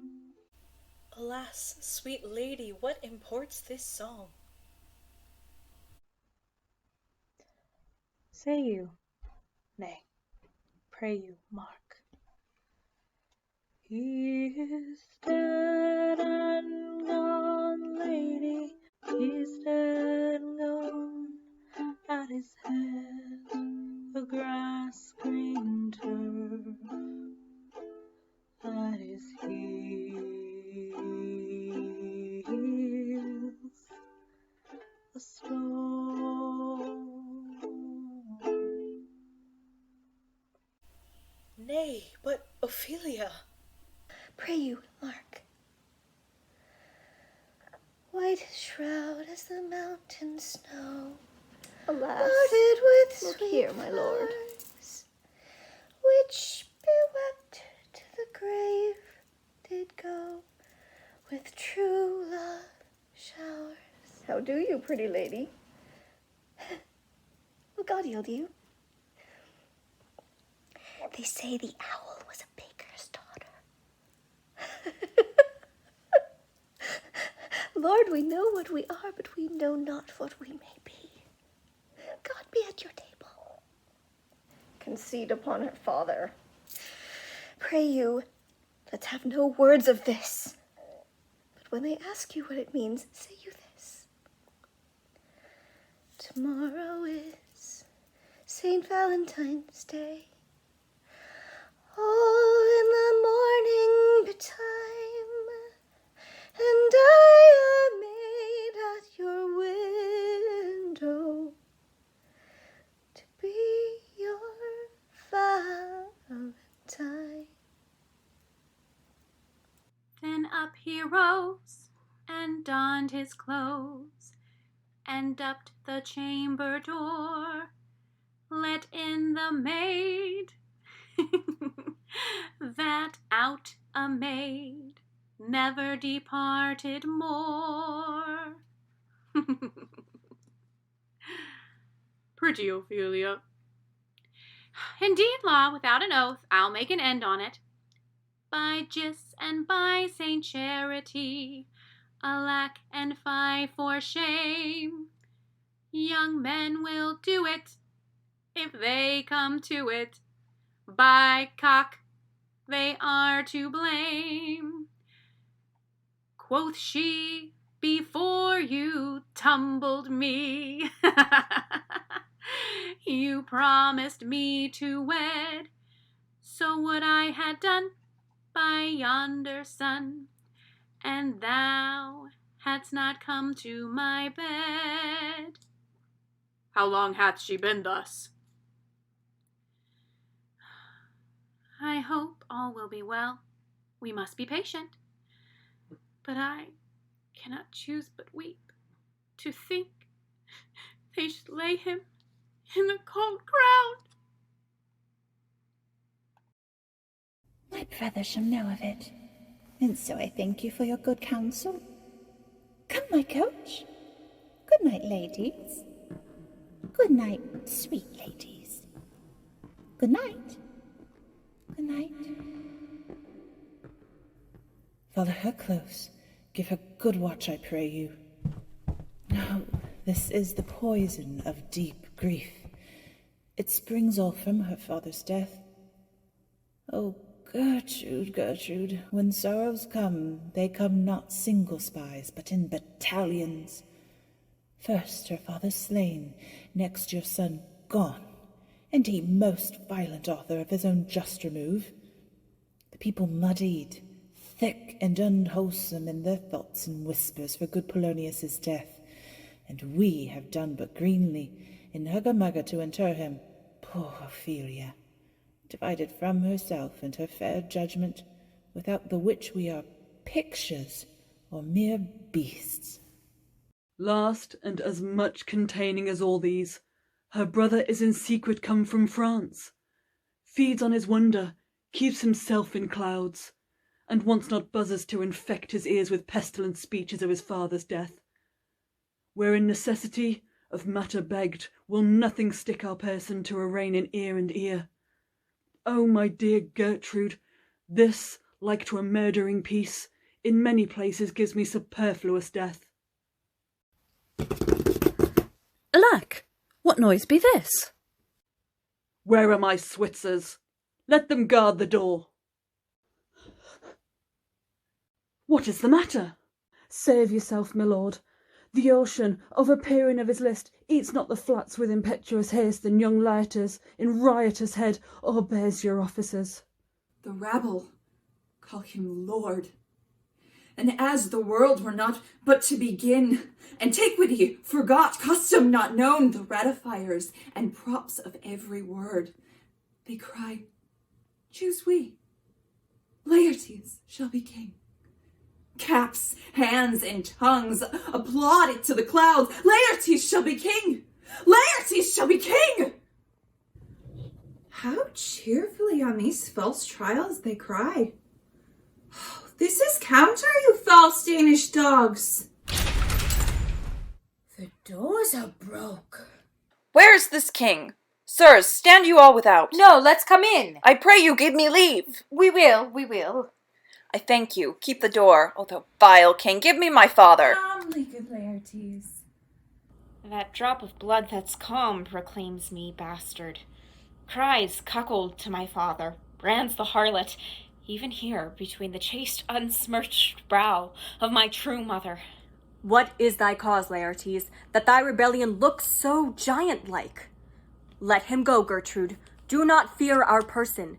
There such divinity doth hedge a king, that treason can but peep to what it would, acts little of his will. Tell me, Laertes, why thou art thus incensed? Let him go, Gertrude. Speak, man. Where is my father? Dead. But not by him. Let him demand his fill. How came he dead? I'll not be juggled with. To hell allegiance, vows to the blackest devil, conscience and grace to the profoundest pit.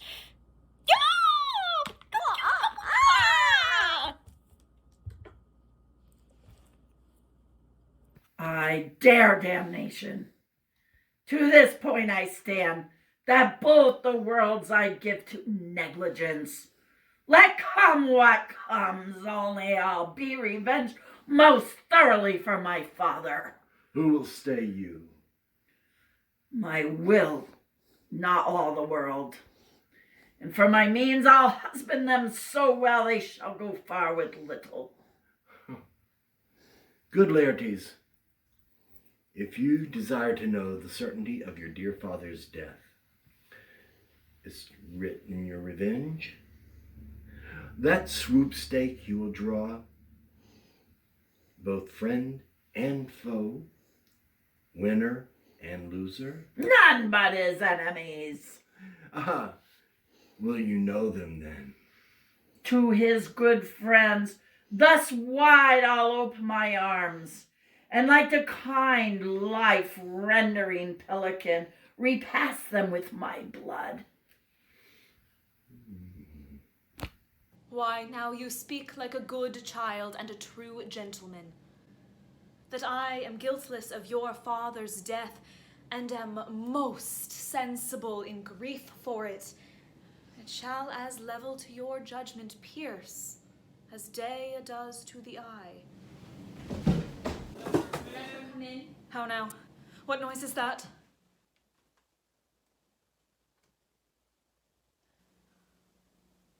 Oh, heat, dry up my brains. Tears 7 times salt, burn out the sense and virtue of mine eye. By heaven, thy madness shall be paid by weight till our scale turn the beam. O Rose of May, dear maid, kind sister, sweet Ophelia, oh heavens, is't possible a young maid's wits should be as moral as an old man's life?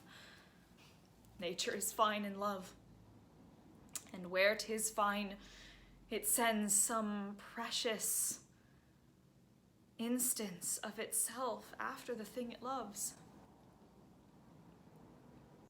They bore him barefaced on the bier, sing hey nani, and in his grave shed many a tear. Fare you well, my dove. Oh, hadst thou thy wits, and didst persuade revenge, it could not move thus. You must sing! A down, and we call him a down. How the wheel becomes it. It is a false steward who stole his master's daughter. This nothing's more than matter. There's Rosemary. That's for remembrance. Pray, love, remember. And there is Pansies. That's for thoughts. Oh, document in madness, thoughts and remembrance fitted. And there is Fennel for you. And Columbines. And there is Rue for you. And here's some for me. We may call it Herb Grace of Sundays! Oh, you must wear your rue with a difference. There's a daisy. I would give you some violets, but they withered all when my father died. They say he made a good end. For bonny sweet Robin is all my joy. Thought and affliction, passion, hell itself, she turns to favor and to prettiness. And will he not come again? And will he not come again?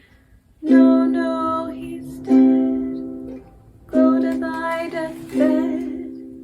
He never will come again. His beard was white as snow, all flaxen was his poll.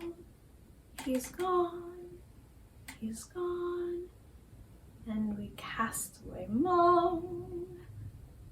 God have mercy on his soul, and of all Christian souls I pray God, God be with ye. Do you see this? Oh God. Laertes, I must commune with your grief, or you deny me right. Go but apart, make choice of whom your wisest friends you will, and they shall hear and judge twixt you and me. if by direct or by collateral hand they find us touch, we will our kingdom give, our crown, our life, and all that we can ours to you in satisfaction.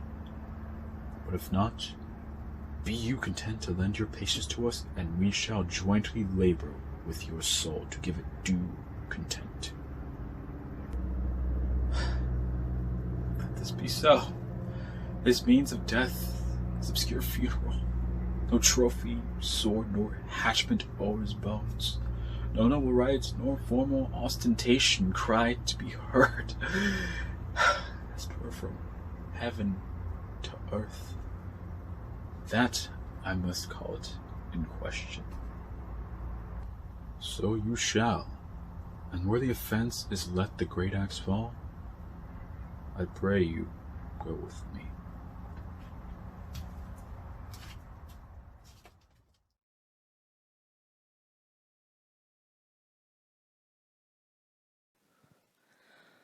What are they that would speak with me?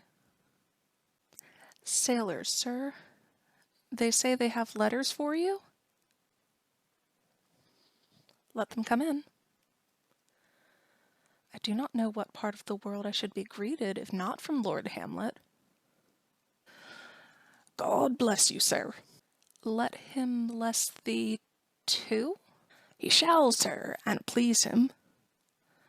There's a letter for you, sir. It comes from the ambassador that was bound for England. If your name be Horatio, as I am let to know it is. Horatio, when thou shalt have overlooked this, give these fellows some means to the king. They have letters for him. Ere we were 2 days old at sea, a pirate of very warlike appointment gave us chase. Finding ourselves too slow of sail, we put on a compelled valor, and in the grapple I boarded them. On the instant they got clear of our ship, so I alone became their prisoner. They have dealt with me as thieves of mercy, but I know what they did. I am to do a good turn for them. Let the king have the letters that I have sent, and repair thou to me with as much speed as thou would fly death. I have words to speak in thine ear, will make thee dumb. And yet they are much too light for the bore of the matter. The good fellows will bring thee where I am. Rosencrantz and Guildenstern hold their course of England. Of them I have much to tell thee. Farewell, that thou who knowest thine, Hamlet.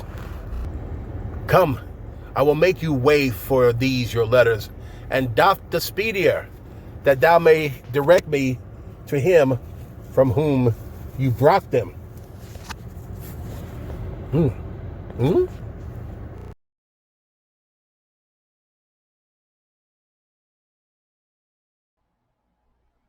Now must your conscience my acquaintance seal, and you must put me in your heart for a friend, sith you have heard and with a knowing ear, that he which hath your noble father slain pursued my life.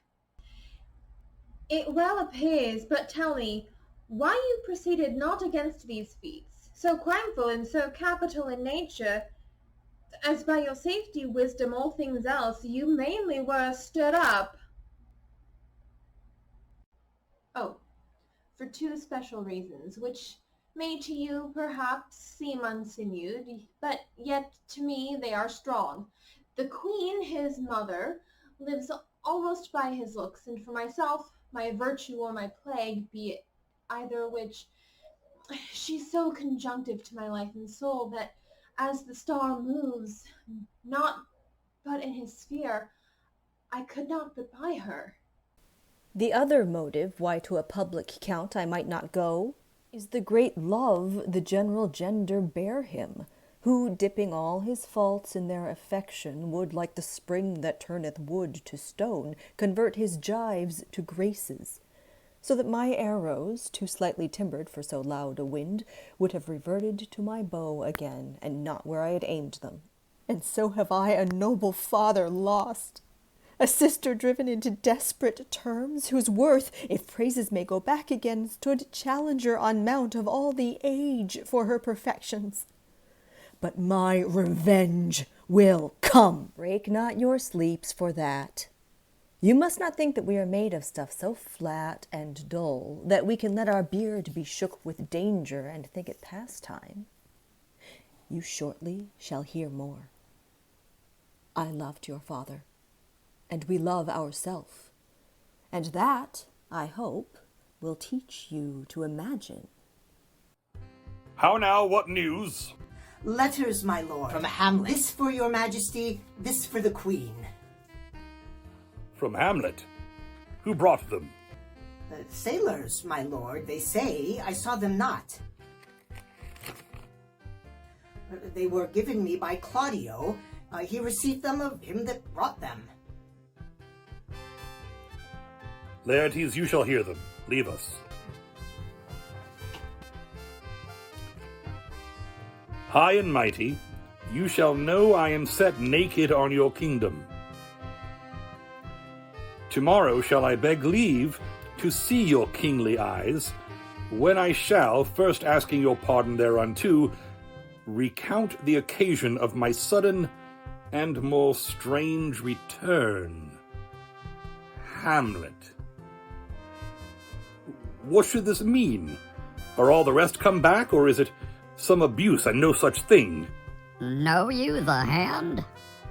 'Tis Hamlet's character, naked. And then a postscript here, he says, alone. Can you advise me? I am lost in it, my lord, but let him come. It warms the very sickness in my heart that I shall live and tell him to his teeth, thus didst thou. If it be so, Laertes, and how should it be so? How otherwise? Will you be ruled by me? Aye, my lord, so you will not o'errule me to a peace. To thine own peace. If he be now returned, as checking at his voyage, and that he means no more to undertake it, I will work him to an exploit, now ripe in my device, under which he shall not choose but fall, and for his death no wind of blame shall breathe, but even his mother shall uncharge the practice, and call it accident. My lord, I will be ruled, the rather if you could devise it so that I might be the organ. It falls right. You have been talked of since your travel much, and that in Hamlet's hearing, for quality wherein they say you shine. Your sum of parts did not together pluck such envy from him as did that one, and that, in my regard, of unworthiest siege. And what part is that, my lord? A very ribbon in the cap of youth, yet needful too. Your youth no less becomes the light and careless livery that it wears than settled age his sables and his weeds, importing health and graveness. 2 months since, here was a man of Normandy. I've seen myself and served against the French, and they ken well on horseback, but this gallant had witchcraft in it. He grew unto his seat, and to such wondrous doing brought his horse, as he had been encorpsed and dim-eye-natured with the brave beast. So far he topped my thought that I, in forgery of shapes and tricks, came short of what he did. Norman, was A it? Norman! Upon my life, Lamont! The very same. Know him well. He is the brooch indeed, and Jim of all He the made nation. confession of you, and gave you such a masterly report for art and exercise in your defense, and for your rapier especially, that he cried out, would be a sight indeed if one could match you. Sir, this report of his did Hamlet so envenom with envy that he could nothing do but wish and beg your sudden coming o'er to play with him. Now, out of this. What out of this, my lord? Laertes, was your father dear to you, or are you like the painting of a sorrow, a face without a heart? Why ask you this? Not that I think you did not love your father, but that I know love is begun by time, and that I see, in passages of proof, time qualifies the spark and fire of it. There lives within the very flame of love a kind of wick or snuff that will abate it, and nothing is at a like goodness still, for goodness, growing to a pleurisy, dies in his own too much. That we would do, we should do when we would, for this wood changes, and hath abatements and delays as many as there are tongues, our hands, our accidents, and then this should is like a spendthrift sigh that hurts by easing. But to the quick of the ulcer. Hamlet comes back. What would you undertake to show yourself your father's son, indeed, more than in words? To cut his throat in the church. No place indeed should murder sanctuarize. Revenge should have no bounds, but, good Laertes, will you do this? Keep close within your chamber. Hamlet returned shall know that you are come home. We'll put on those shall praise your excellence and set a double varnish on the fame the Frenchman gave you, bring you in fine together, and wager on your heads. He, being remiss, most generous, and free from all contriving, will not peruse the foils, so that, with ease, or with a little shuffling, you may choose a sword unabated, and in a pass of practice, requite him for your father. I will do it, and for that purpose I'll anoint my sword.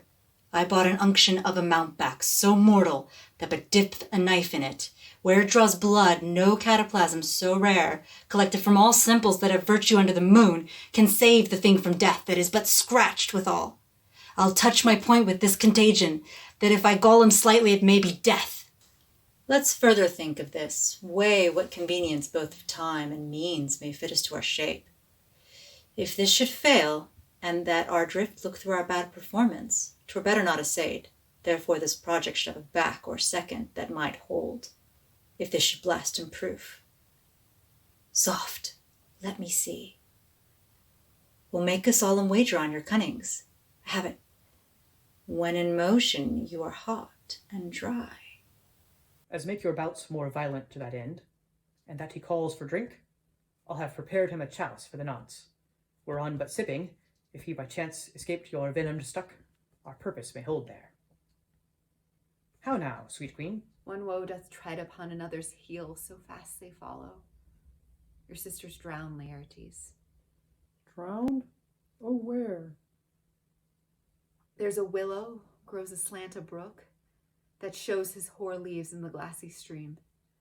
There, with fantastic garlands did she come, of crowflowers, nettles, daisies, and long purples, that our liberal shepherds give a grosser name, but our cold maids do dead men's fingers call them.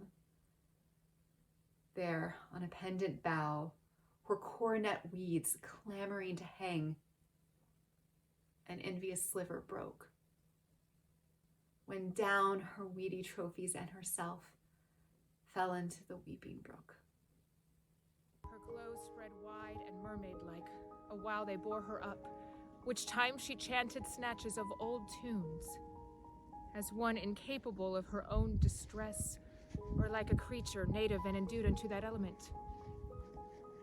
But long it could not be, till that her garments, heavy with drink, pulled the poor wretch from her melodious lay to muddy death. Alas, then she is drowned? Drowned. Too much of water hast thou, poor Ophelia, and therefore I forbid my tears. But yet it is our trick. Nature her custom holds. Let shame say what it will when these are gone. The woman will be out. Adieu, my lord. I have a speech of fire that fain would blaze, but that this folly doubts it.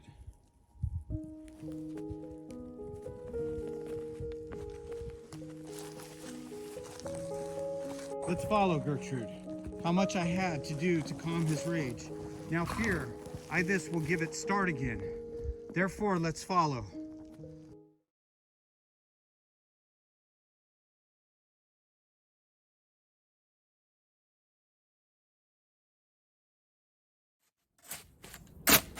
Is she to be buried in Christian burial that wilfully seeks her own salvation?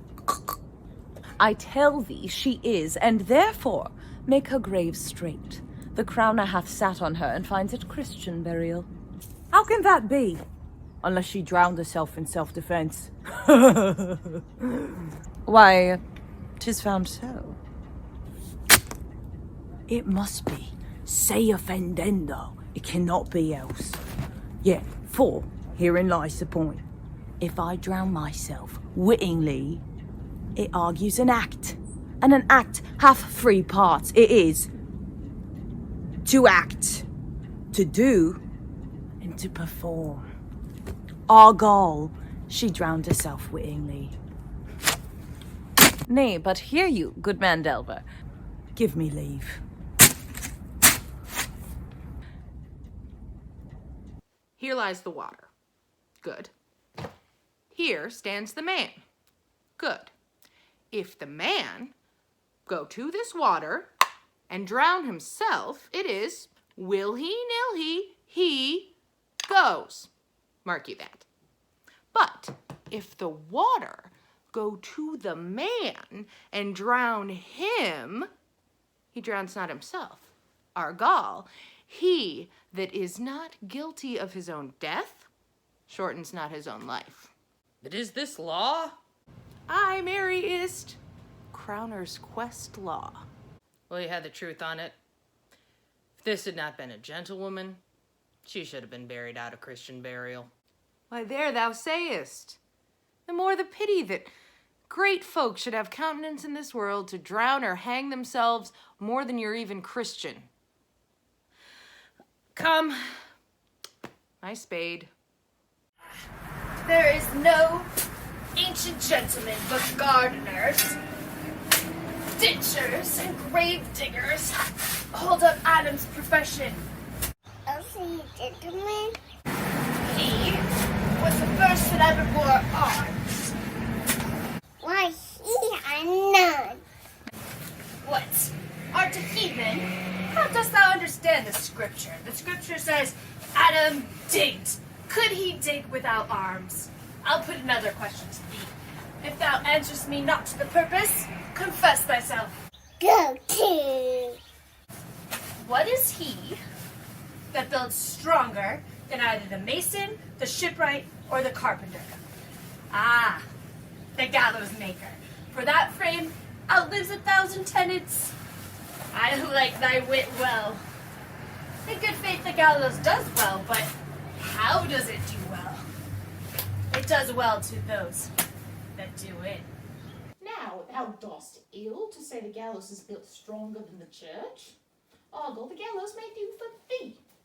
Do it again, come. Who built stronger than a mason, a shipwright, or a carpenter? Aye, tell me that, nun-yoke. Mary, now I can tell. Do it. Mass, I cannot tell. Cudgel thy brains no more about it. For your dull ass will not mend his pace but with beating. Whoa. And when you ask this question next, say, a grave maker. The houses he makes last till doomsday. Do. Get thee to your home. Fetch me a stoop of liquor. Okay. In youth, when I did love, methought 'twas very sweet to contract out the time for my behove. Oh, methought there was nothing meet. Hath this fellow no feeling of his business that he sings at grave making? custom hath made it him a property of easiness. 'Tis e'en so, the hand of little employment hath the daintier sense. But age with his stealing steps hath clawed me in his clutch, and hath shipped me into the land as if I had never been such.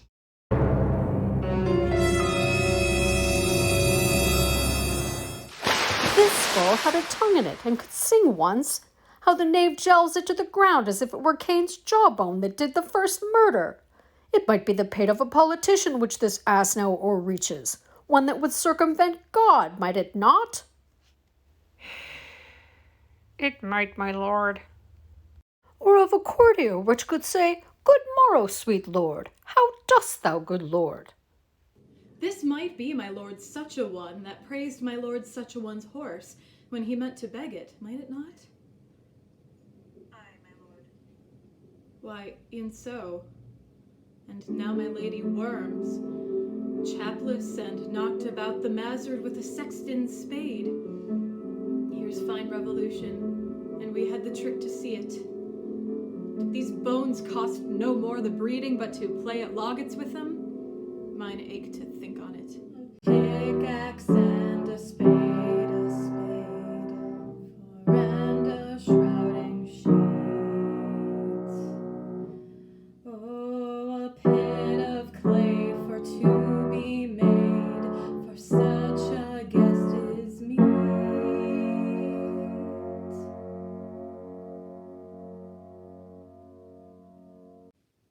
There's another.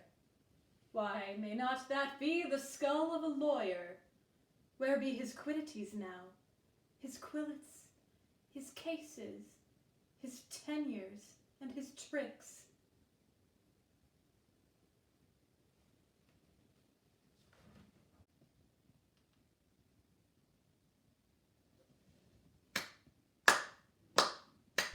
Why does he suffer this rude knave now to knock him about the sconce with a dirty shovel, and will not tell him of his action of battery? Hum! This fellow might be in his time a great buyer of land, with his statutes, his recognizances, his fines, his double vouchers, his recoveries. Is this the fine of his fines, and the recovery of his recoveries? To have his fine pate full of fine dirt. Will his vouchers vouch him no more of his purchases, and double ones too, and the length and breadth of a pair of indentures? The very conveyances of his lands will hardly lie in this box, and must the inheritor himself have no more? Ha! Not a jot more, my lord. Is not parchment made of sheepskins? Aye, my lord, and of calfskins too. They are sheep and calves which seek out assurance in that. I will talk to this fellow. Whose grave's this, sirrah? Mine, sir. Oh, a pit of clay for to be made, for such a guest is meet. I think 'tis thine indeed, for thou liest in it.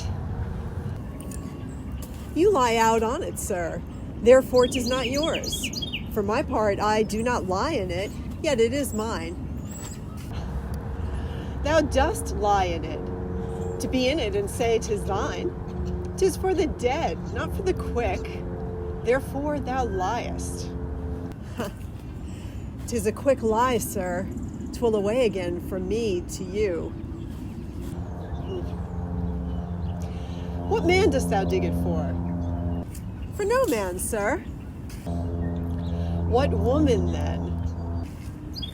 For none, neither. Who is to be buried in it? One that was a woman, sir. But rest her soul, she's dead. How absolute the knave is. We must speak by the cards, or equivocation will undo us. By By the Lord, Horatio, these 3 years I have taken a note of it. The age has grown so picked. The toe of the peasant comes so near the heel of the courtier, he gaffs his gibe. The quanto tempo vai becca morti. Of all the days in the year, I came to it the day that our last King Hamlet overcame Fortinbras. Wie long ist das? Cannot you tell that? Every fool can tell that. It was the very day that young Hamlet was born. Either is mad and sent into England. I and where, but how much can fun with, is he loiger? Why, because he was mad. He shall recover his wits there, and if he do not, it's no great matter there. Why? 'Twill a not be seen in him there. There the men are as mad as he. How came he mad? Very strangely, they say. How strangely? Faith, even with losing his wits. Upon what ground? Why, here in Denmark, I have been sexton here, man and boy, 30 years. How long will a man lie in the earth ere he rot? In faith, if he be not rotten before he die, we have many pocky corpses nowadays, that will scarce hold the laying in. He will last you some 8 year or 9 year. A tanner will last you 9 year. Why he more than another? Why, sir, his hide is so tanned of his trade, that he will keep out water a great while. In your water is a sore decayer of your whoreson dead body. Ooh, here's a skull now. This skull hath lain you in the earth 23 years. Whose was it? A whoreson mad fellow's it was. Whose do you think it was? Nay, I know not. A pestilence on him for a mad rogue. I poured a flagon of Rhenish on my head once. The same skull, sir, was, sir, Yorick's skull, the king's jester. This. And that. Let me see.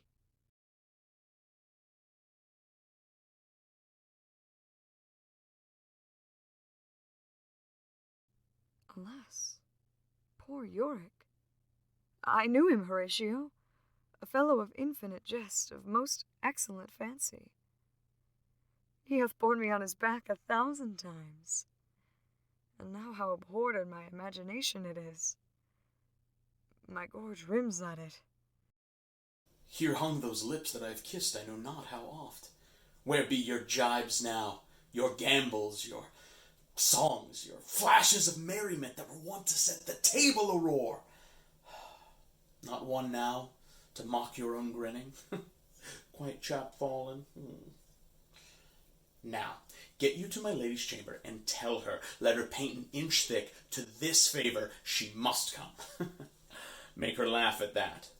Prithee, Horatio, tell me one thing. What's that, my lord? Dost thou think Alexander looked to this fashion in the earth? Even so. And smelt so? Pah! Even so, my lord. To what base uses we may return, Horatio.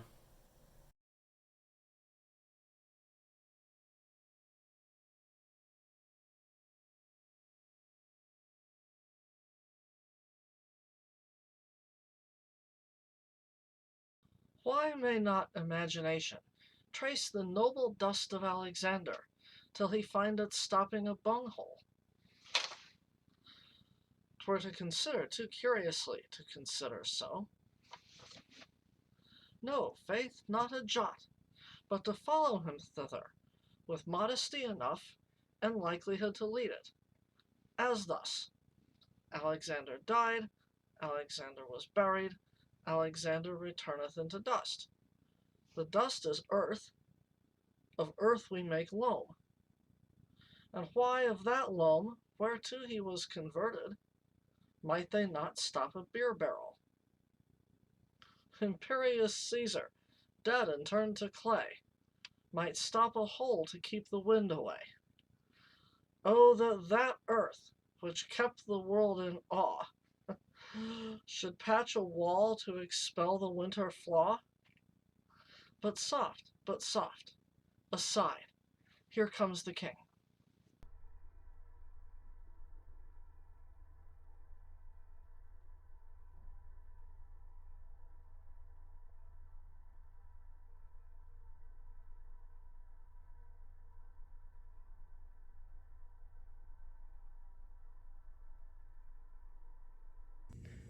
The queen, the courtiers, who is this they follow, and with such maimed rites? This doth betoken the corpse they follow did with desperate hand fordo his own life. 'Twas of some estate. Couch we while and mark. What ceremony else? That is Laertes, a very noble youth, mark. What ceremony else? Her obsequies have been as far enlarged as we have warranties. Her death was doubtful, and but that great command o'ersways the order, she should in ground unsanctified have lodged till the last trumpet. For charitable prayers, shards, flints, and pebbles should be thrown on her. Yet here she is allowed her virgin krantz, her maiden instruments, and the bringing home of bell and burial. Must there no more be done? No more be done. We would profane the sacred ritual of the dead to sing a requiem and such for her as to the peace-parted souls. Lay her i' the earth, and from her fair and unpolluted flesh may violets spring. I tell thee, churlish priest, a ministering angel shall my sister be when thou liest howling.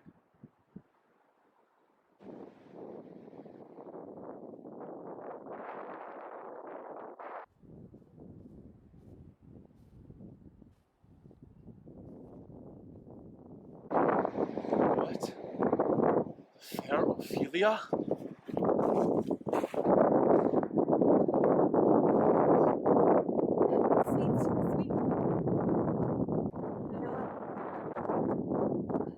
Scattering the flowers. I thought thou shouldst been my Hamlet's wife. I thought thy bride bed to have decked sweet maid, and not strewn thy grave. Oh, treble woe! Fall 10 times treble on that cursed head, whose wicked deed thy most ingenious sense deprived thee of. Hold off the earth a while, till I have once more caught thee in mine arms. Now, pile your dust upon the quick and dead, till of this flat a mountain you have made to o'ertop old Pelion or the skyish head of blue Olympus. What is he whose grief bears such an emphasis, whose phrase of sorrow conjures the wandering stars and makes them stand like wonder-wounded hearers? This is I, Hamlet, the Dane. The devil take thy soul!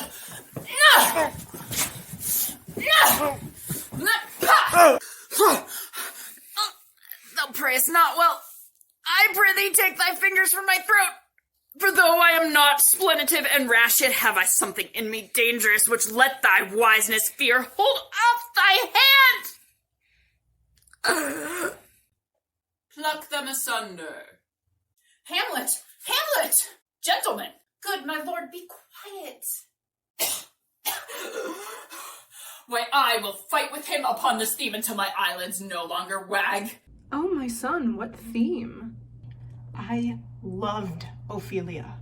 40,000 brothers could not, with all their quantity of love, make up my sum. What wilt thou do for her? Oh, he is mad, Laertes. For love of God, forbear him. Swoons, show me what thou'lt do. Would weep? Would fight? Would fast? Would tear thyself? Would drink up Isel? Eat a crocodile? I'll do it. Dost thou come here to whine? To outface me with leaping in her grave? Be buried quick with her, and so will I. And if thou prate of mountains, let them throw millions of acres on us, till our ground, singeing his pate against the burning zone, make Asa like a wart. Nay, and thou mouth, I'll rant as well as thou. This is mere madness, and thus a while the fit will work on him. Anon, as patient as the female dove, when that her golden couplets are disclosed, his silence will sit drooping. Hear you, sir, what is this reason that you use me thus? I loved you ever, but it is no matter. Let Hercules himself do what he may. The cat will mew, and the dog will have his day. I pray you, good Horatio, wait upon him. But strengthen your patience in our last night's speech. We'll put the matter to the present push. Good Gertrude, set some watch over your son. This grave shall have a living monument. An hour of quiet shortly shall we see. Till then, in patience our proceeding be.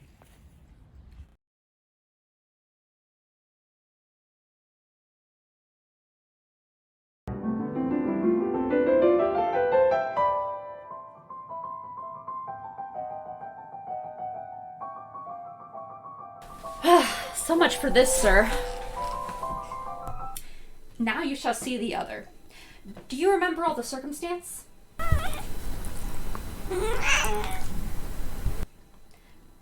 Sir, in my heart there was a kind of fighting that would not let me sleep. Methought I lay worse than the mutines and the bilboes. Rashly, and praise be rashness for it, let us know our indiscretion sometimes serves us well, when our deep plots do pale, and that should teach us there's a divinity that shapes our ends, rough-hewn them how we will.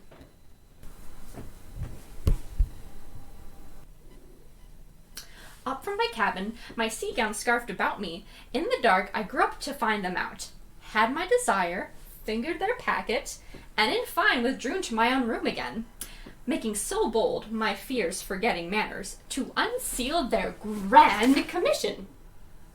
Where I found Horatio? O royal knavery! An exact command, larded with many several sorts of reasons, importing Denmark's health, and England's too, with, such bugs and goblins in my life, that on the supervised, no leisure bated, no, not to stay the grinding of the axe, my head should be struck off. Is possible? Here's the commission. Read it at more leisure. But wilt thou hear me how I did proceed? I beseech you. Being thus benetted round with villainies, ere I can make a prologue to my brains, they had begun the play. I sat me down, devised a new commission, wrote it fair. I once did hold it as our status do, a baseness to write fair, and laboured much how to forget that learning, but, sir, now it did me yeoman's service. Wilt thou know the effect of what I wrote? Ah, good my lord. I'm here live. I'm not a cat. An earnest conjuration from the king, as England was his faithful tributary, as love between them like the palm might flourish, as peace should stiff her wheaten garland wear, and stand a comma tween their amities, and many such like as is of great charge, that on the view and knowing of these contents, without debatement further, more or less, he should the bearers put to certain death, not shriving time allowed. How was it sealed? Why, even in that was heaven ordinant. I had my father's signet in my purse, which was the model of that Danish seal, folded the writ up in form of the other, subscribed it, gave the impression, placed it safely, the changeling never known. Now the next day was our sea fight, and what to this was sequent, thou knowest already. So Guildenstern and Rosencrantz go to it. Why, man, they did make love to this employment. They are not near my conscience. Their defeat does by their own insinuation grow. 'Tis dangerous when the baser nature comes between the pass and fell insensed points of mighty opposites. Why, what a king is this! Does it not? Thinks thee, stand me now upon he that hath killed my king and whored my mother, popped in between the election and my hopes, thrown out his angle from my proper life, and with such cousinage, is it not perfect conscience to quit him with this arm? And is it not to be damned to let this canker of our nature come and further evil? It must be shortly known to him from England. What is the issue of the business there? It will be short. The interim is mine, and a man's life no more than to say one. But I am very sorry, good Horatio, that to Laertes I forgot myself. For by the image of my cause I see the portraiture of his. I'll court his favors, but sure the bravery of his grief did put me into a towering passion. Peace, who comes here? Your lordship is right welcome back to Denmark. I humbly thank you, sir. Dost thou know this waterfly? No, my good lord.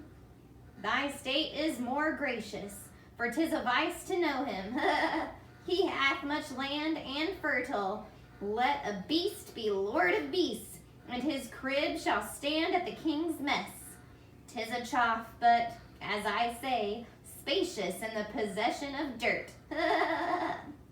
Sweet lord, if your lordship were at leisure, I should impart a thing to you from his majesty. I will receive it, sir, with all diligence of spirit. Put your bonnet to his use, sir. 'Tis for the head.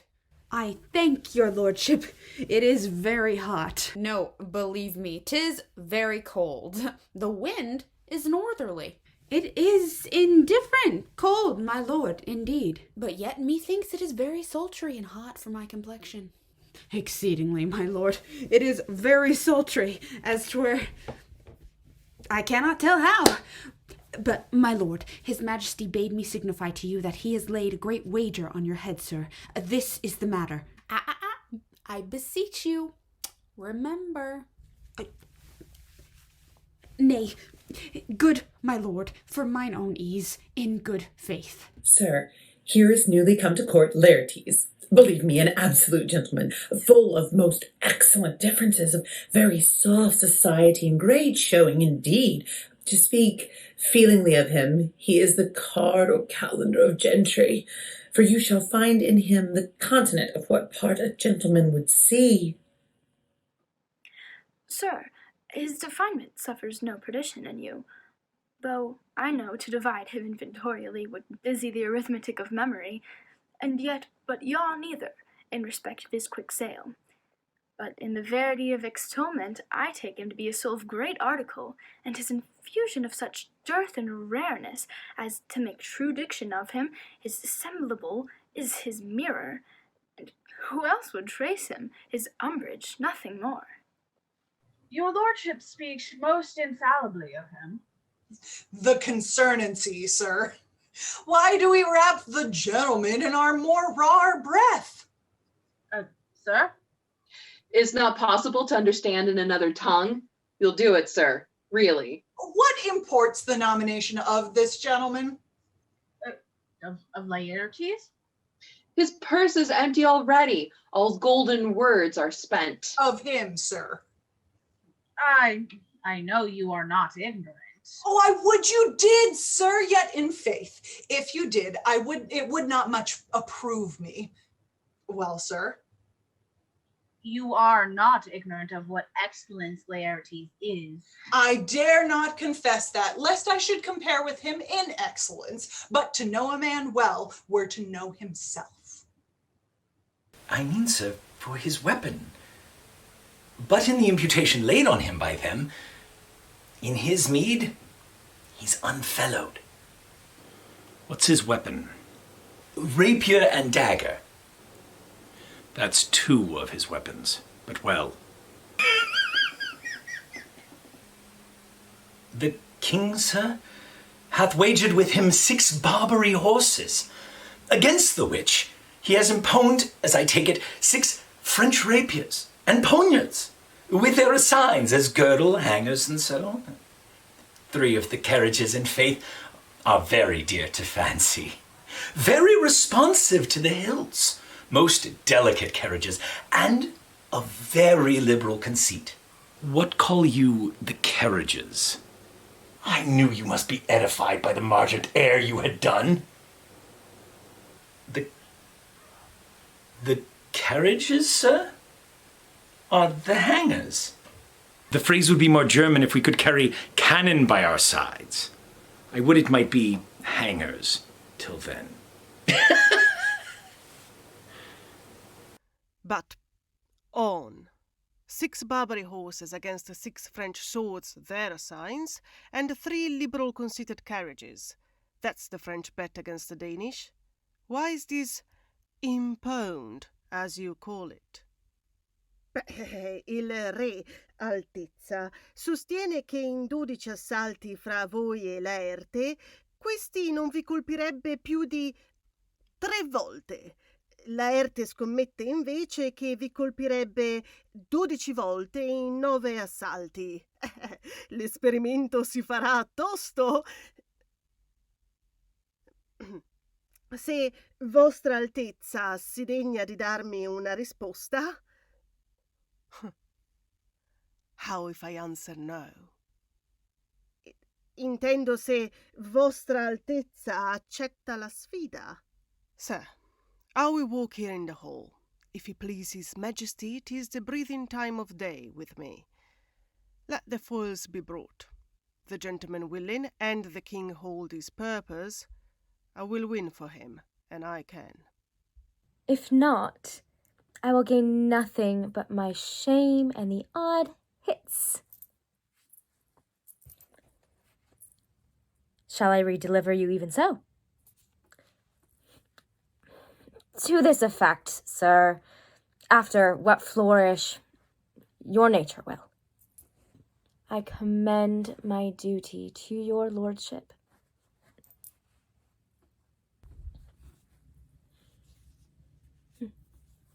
Yours.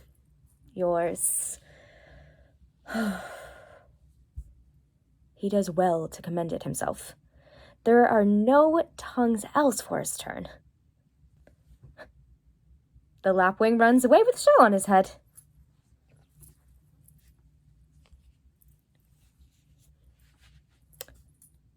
He did comply with his dug before he sucked it. Thus has he, and many more of the same bevy, that I know the dressy age dotes on, only got the tune of the time and the outward habit of encounter, a kind of yeasty collection, which carries them through and through the most fond and winnowed opinions, and do but blow them to their trial. The bubbles are out.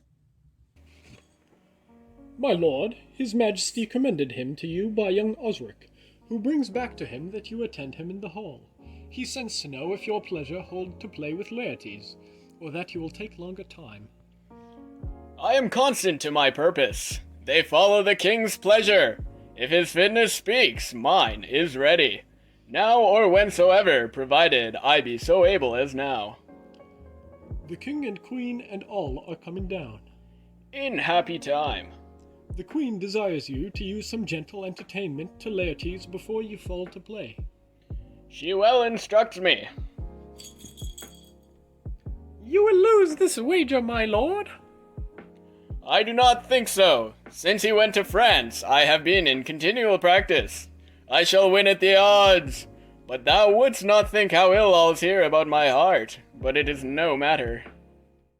Nay, good my lord, it is but foolery. But it is such a kind of gain-giving as would perhaps trouble a woman. If your mind dislike anything, obey it. I will forestall their repair hither, and say you are not fit. Not a whit. We defy augury. There is special providence in the fall of a sparrow. If it be now, 'tis not to come. If it be not to come, it will be now. If it be not now, yet it will come. The readiness is all. Since no man of aught he leaves knows, what is it to leave betimes? Come, Hamlet, come and take this hand from me. Give me your pardon, sir. I have done you wrong, but pardon it as you are a gentleman. This presence knows, and you must needs have heard, how I am punished with a sore distraction. What I have done, that might your nature, honor, and exception roughly awake, I here proclaim was madness. Was it Hamlet wronged Laertes? Never Hamlet. If Hamlet from himself be ta'en away, and when he's not himself does wrong Laertes, then Hamlet does it not. Hamlet denies it. Who does it then? His madness. If it be so, Hamlet is of the faction that is wronged. His madness is poor Hamlet's enemy. Sir, in this audience, let my disclaiming from a purposed evil free me so far in your most generous thoughts that I have shot mine arrow o'er the house and hurt my brother. I am satisfied in nature, whose motive in this case should stir me most to revenge.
But, since he is bettered, we have therefore odds.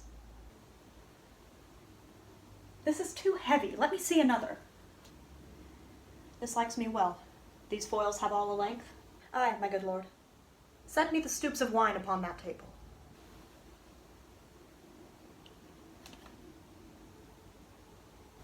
If Hamlet give the first or second hit, or quit in answer of the third exchange, let all the battlements their ordnance fire. The king shall drink to Hamlet's better breath, and in the cup an union shall he throw, richer than that which 4 successive kings in Denmark's crown have worn.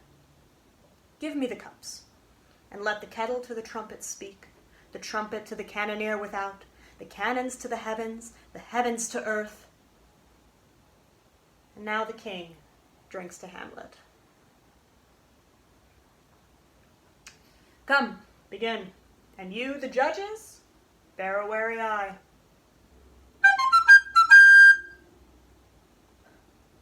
Come on, sir. Come, my lord. 1. No. Judgment.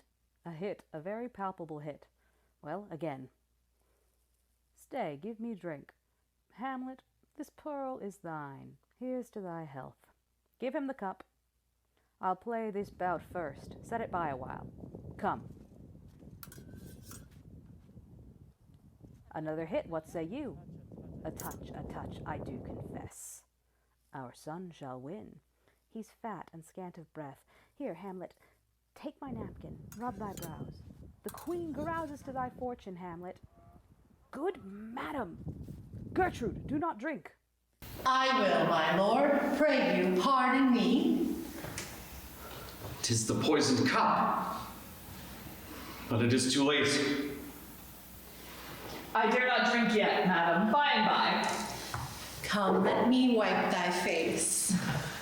My lord, I can hit him now. I do not think it. And yet, 'tis against my conscience. Come to the third, Laertes. You but dally. I pray you, pass with your best violence. I am afeard you make a wanton of me.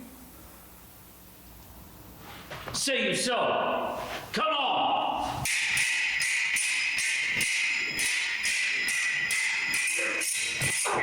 Nothing. Neither way.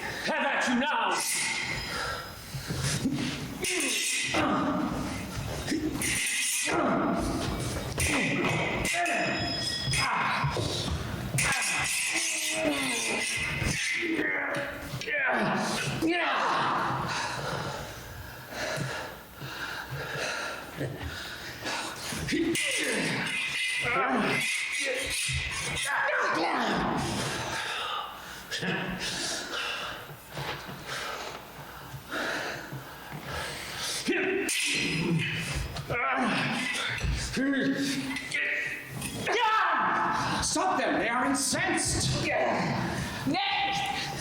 Come again!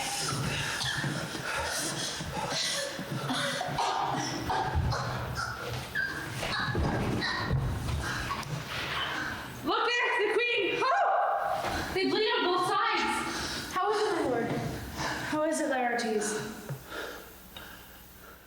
Why, as a woodcock in mine own springe, Osric, I am justly killed with mine own treachery. How does the queen? She swoons to see them bleed. No. No. The drink. The drink. Oh, my dear Hamlet. The drink. The drink. Oh, I'm poisoned. Villainy! Ho! Let the door be locked! Treachery! Seek it out! It is here, Hamlet. Hamlet, thou art slain. No medicine in the world can do thee good. In thee there is not half an hour of life. The treacherous instrument is in thy hand, unbaited and envenomed. The foul practice now turns itself on me. Lo, here I lie, never to rise again. Thy mother's poisoned. I can no more. The king's to blame. The point? Envenomed too? Then venom to thy work! Oh, yet defend me, friends! I am but hurt. Treason! Here, thou incestuous, murderous, damned Dane, drink off this potion. What is thy union here? Follow my mother!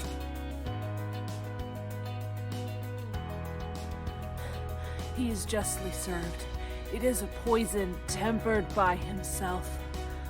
Exchange forgiveness with me, noble Hamlet. Mine and my father's death come not on thee, nor thine on mine.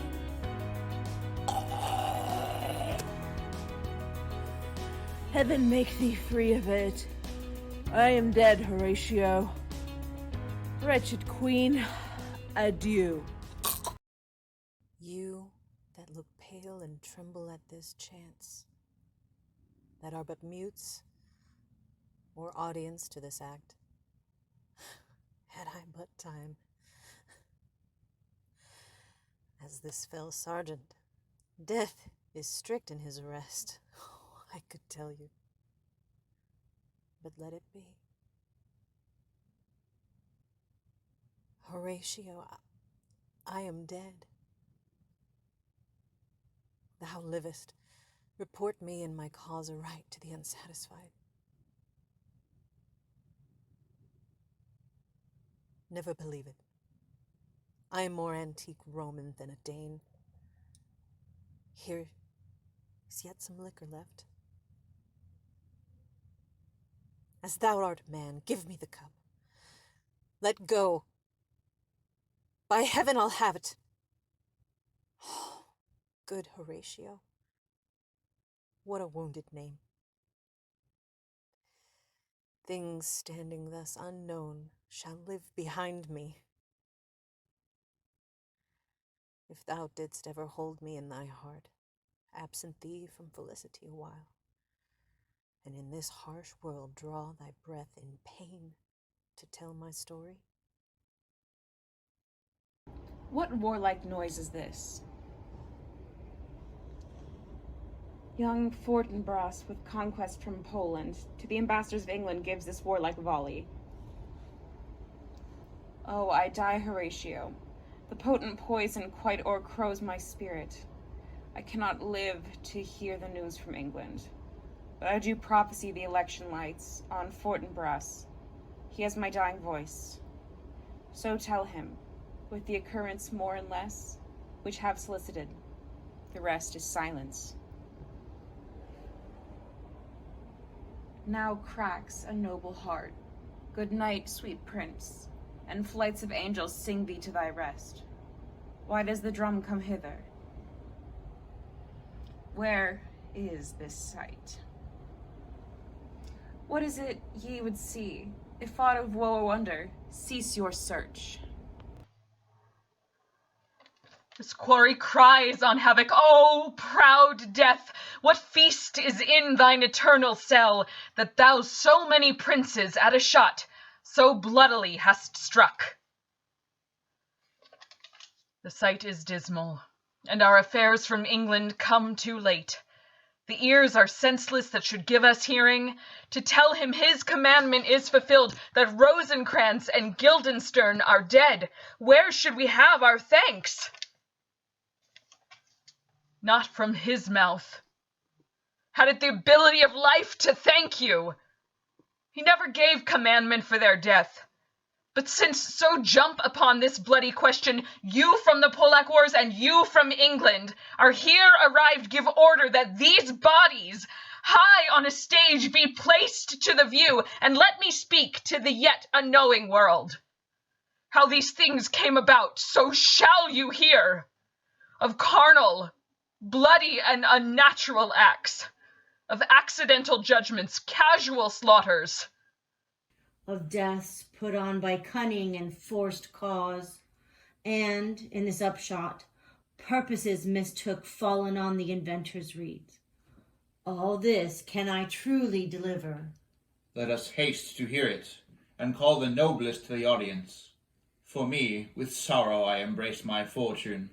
I have some knights of memory in this kingdom, which now to claim my vantage doth invite me.